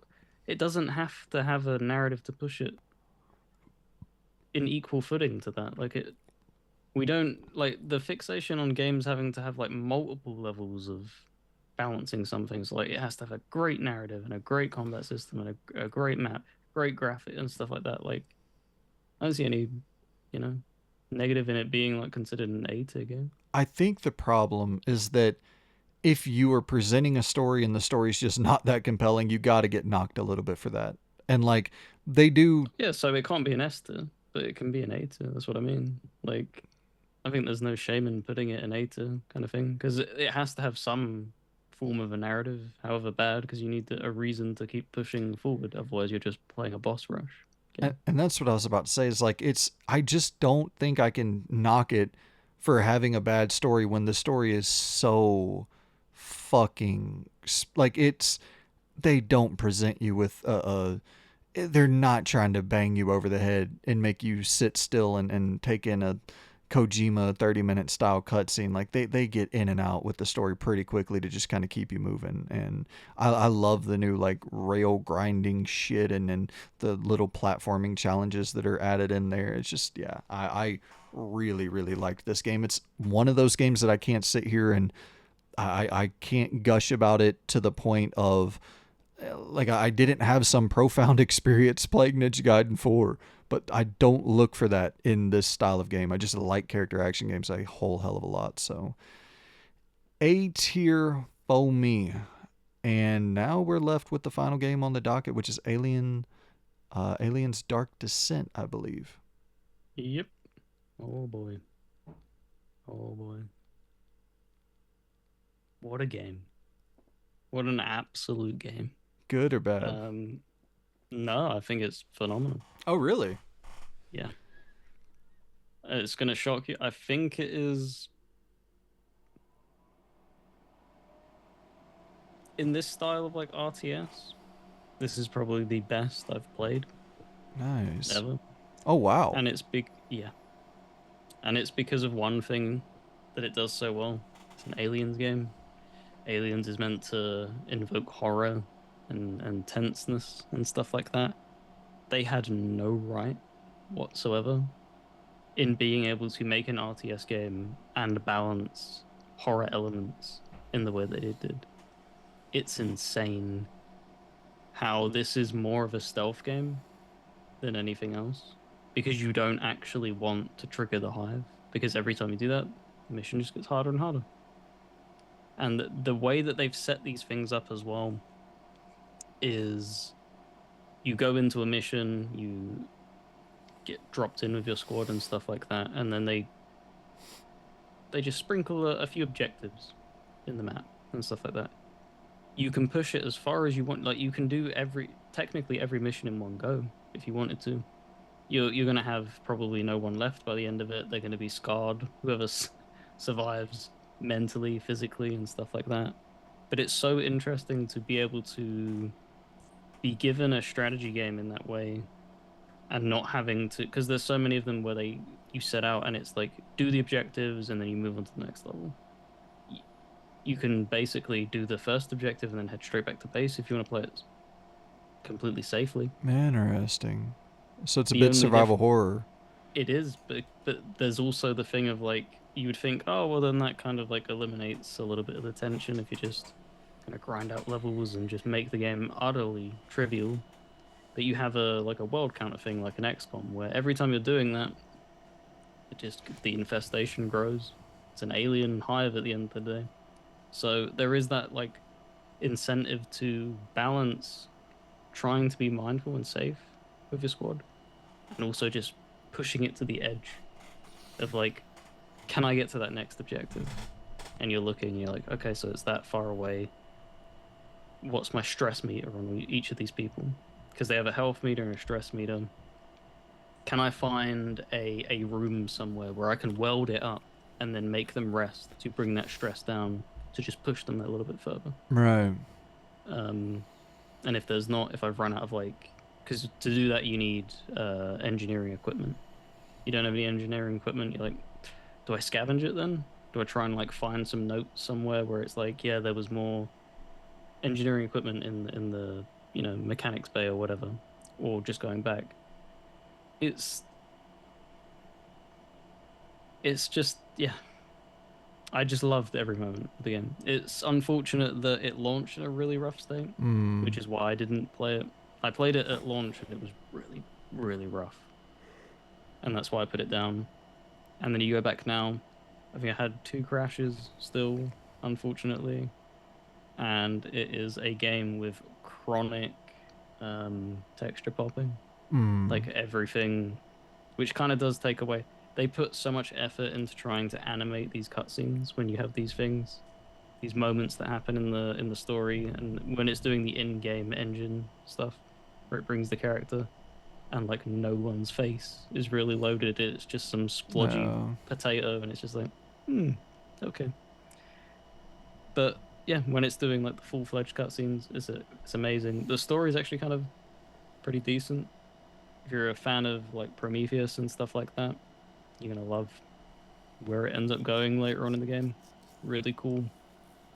And yeah, just one of the best RTS games of all time, Jesus. which has no right to be that with what it was trying to balance with being a horror game, stealth game. Like, yeah. And And look, the thing as well, what needs to be praised, it feels so good to play on a controller. mm, Because when you're thinking of like XCOM, that's turn-based because you're having 4 to 6 people deploying. So it'd be difficult to be able to convey orders effectively in real time and stuff like that. And that's kind of what console games struggle with. This is all real time because they have their own auto AI kind of thing. So you're just telling them where to go and what to do. You can't turn around and go, all right, the machine gonna shoot at this. You can do that with abilities, but you can't be like basic shoot at that. They're just there to survive. And the thing is that can be frustrating in other games when the AI is terrible. The AI is pretty good. Like they make decent decisions and stuff like that. Your squad mates can get like kidnapped, and you have to try and get them back. It's an aliens game. You can stumble into a face hugger nest and have them have a face hugger on them. It is permadeath. If they die, they're dead. So you have like a level 6, 7 soldier and they perish. Like that's a massive blow. yeah. Um, yeah, just really fun, good leveling mechanics. You're building your base up in a way not as in depth as say the likes of XCOM and stuff like that. But yeah, it just does everything really, really well. Yeah, I was looking at the damn cutscene here just a second ago. It is really well presented. It's Mm. which the RTS games have been getting better about that for sure over the last what decade or so, but it's for it to work really well on a console, have solid presentation, and yeah, I mean that not saying it's an anomaly, but it that alone is setting itself apart from a lot of the competition. Yeah. And the thing that really does set it apart is the fact that it's balancing a horror game. That's the thing that kind Right. of gives it that just edge of spice. Because you have had um, Halo Wars 2, which play really good on a console controller. I think Company of Heroes 3 came out and stuff like that. And like they've figured out the way to make it feel pretty decent. Sudden Strike 4 as well as another one. But yeah, none of them have that I know of have attempted what they attempted with that little trio. And it just yeah, they executed to me the best Aliens game I've played to date. So Shit, yeah. So I'm S tier. assuming, yeah, that sounds like an S tier. Yep. Shit, yeah. Aliens Dark Descent in good company with some Sucker Punch games to close off our S tier. I don't know if we've ever had like 3 S tier games in 1 month. That's a I mean, hey, the bottom is loaded and the top is loaded. We got our final kind of summary here. We got Sly 2, Ghost of Yotei, Aliens Dark Descent in the S tier. We have Deadly Premonition, Dispatch Episode 1 and 2, and Ninja Gaiden 4 in the A tier. We got the B tier with Silent Hill F, Resident Evil 4, Ball Pit, and then the C tier with Bloodlines 2, Alien Isolation, Final Fantasy 1, By Sweet Carole, and Fatal Frame, Maiden of whatever the fuck. Um, what's the name of it? Maiden of Blackwater? Maiden of Blackwater. Um, Whatever um, you are, woman of some water. but yeah, so I mean that's a fucking packed month of the video games that have been consumed. I I'm actually looking forward to November. I don't know if you have seen the lineup so far that's releasing in November. It's looking pretty light. Not, there I don't even know if there's a such thing as a light month anymore, but it's looking much lighter Mm-hmm. than October. This is fucking Yeah. ridiculous. So I'm looking forward to sleeping. I'm trying to think. Tales launches soon. I can pull up. Dragon Quest. Then they launch the same day. What? All right. So on the docket we have November, because I actually didn't make a video talking about the games of November, so this can be our video. Oh, dude, Dead Static Drive is coming out on November 5th. I've been waiting for that game forever. Uh, coming out on PC on November 5th. They just And did an idea Xbox thing. Did you see that? The amount of fucking things going into Game Pass was insane. oh, dude, yeah, those ID at Xbox things they got, I was uh, like, holy shit. because they Obviously, had Pacific routine. Drive came out, and yeah, Routine. You got, I think that is one as well, or I could be wrong. That's going into like, yeah, it's insane the amount of things that were getting pulled in. Yeah, dude, that if they keep on crushing it with the indies, like that's the. I mean, $30 a month, of course not, but like if for PC Game Pass, that's a fucking steal. Rue Valley is coming out on November 11th. I've been wanting to play that. That's like a CRPG. It's coming everywhere on November 11th. Oh yeah, that Luminous Arise. I forgot all about that. That's dropping on November 11th. So, yeah, there's never any kind of There's never any break. Sacred 2 remaster. You ever play Sacred 2? Uh-uh. Hmm. I Didn't forgot really click with it. the Gothic's coming out next year, ain't it? The remake. I, I mean, it was meant to come out this year. They just keep pushing it. I think they're kind of really struggling because that combat system, it still doesn't make sense to me where they went with that combat system. I get it, like, kind of sets it apart, but I don't know. I think they kind of, yeah, I won't say that. That won't be horrible. It's ambitious. Black I'll Ops leave it at 7 that. is dropping on the 14th of November, as is Where Winds Meet, as is that Code Violent, the game that's coming from that team that made Quantum Error that was horrible. And now they're promoting that Code Violent game, and it's just like every single trailer is just a shot of that chick's ass and a dinosaur next to her. It's like, here we go. Play to your strengths, man. Hey, if Koei Tecmo can get away with it and make a living, No shit. get your bag. Uh, let's see. SpongeBob game comes out on November 18th. Demon School on November 19th. Kirby Air Riders, I forgot about that, on November 20th. Uh, that's pretty much it. Terminator 2D on November 26th. Yeah, it definitely a much It's quieter a month. lighter month, but as we've both said this time and time again, there's no, we're probably never going to see another drought, a No. month drought. You know, before it was sometimes you get like 2 month droughts.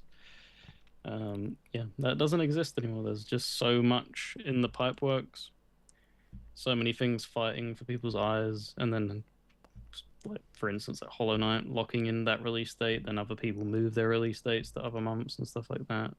Um, yeah, it's Absolutely. just crazy. Yeah, the only ones that are like must plays for me in November is probably Dead Static Drive, Rue Valley. I definitely want to jump into that. And I think those might be the Demon School. I definitely want to play Demon School as well. But I think those are the only real like must plays for me. In I'd like to play Kirby Air Riders as well. What the fuck's Neon Inferno? 2D kind of beat 'em up thing. Cool.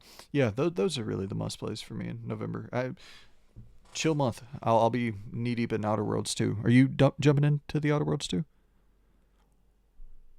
Um, been a really weird year this year. I've not felt like the compelling pull to really like Ninja Gaiden 4. Like I never jumped into that. Didn't do KCD 2, The Outer Worlds 2. Obviously, I like Obsidian's work, but it's like don't mind waiting. You don't No have Game rush Pass to. anymore, do you? No, I do. Oh, do you? Yeah, I just no, just busy doing my own thing. It's there to dip into with like Bullpit and stuff like that. That was in Game Pass. That's how I jumped into that. It's like yeah, Football Manager is probably going to be the thing that's going to completely dominate my month. I think that's 5th of November. Let's see. So and they split their releases, so I'll be giving a go at the console version and the PC version. Right. Should you? Well, dudes and dudettes, we appreciate y'all for tuning in. Let us know what you're looking to check out in November. Let us know what you played in October. Give us your ranking. Give us your top game of the month that you dipped into. And yeah, I am very much looking forward to coming in here next month and having like 3 games on my on my roster. But I mean, I know that won't be true because I'm playing fucking Poly. What the fuck's the name of the game I'm playing?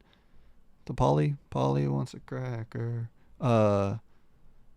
Poly motherfucker. I forget the name of it. It's not a good name. I'll be completely real. It's not a great name, but I'm playing that Poly. It should actually have it right here. I don't know what the fuck I'm.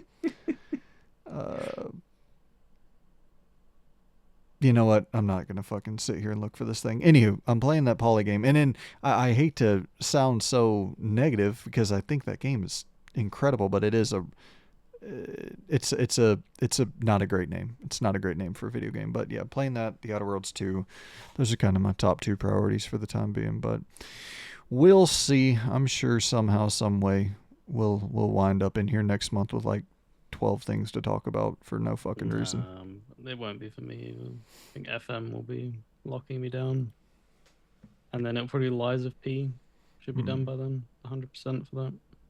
Yeah. Doing the DLC. Phenomenal DLC, might I add. Holy shit. Forgot how much that game just kicks ass in every aspect.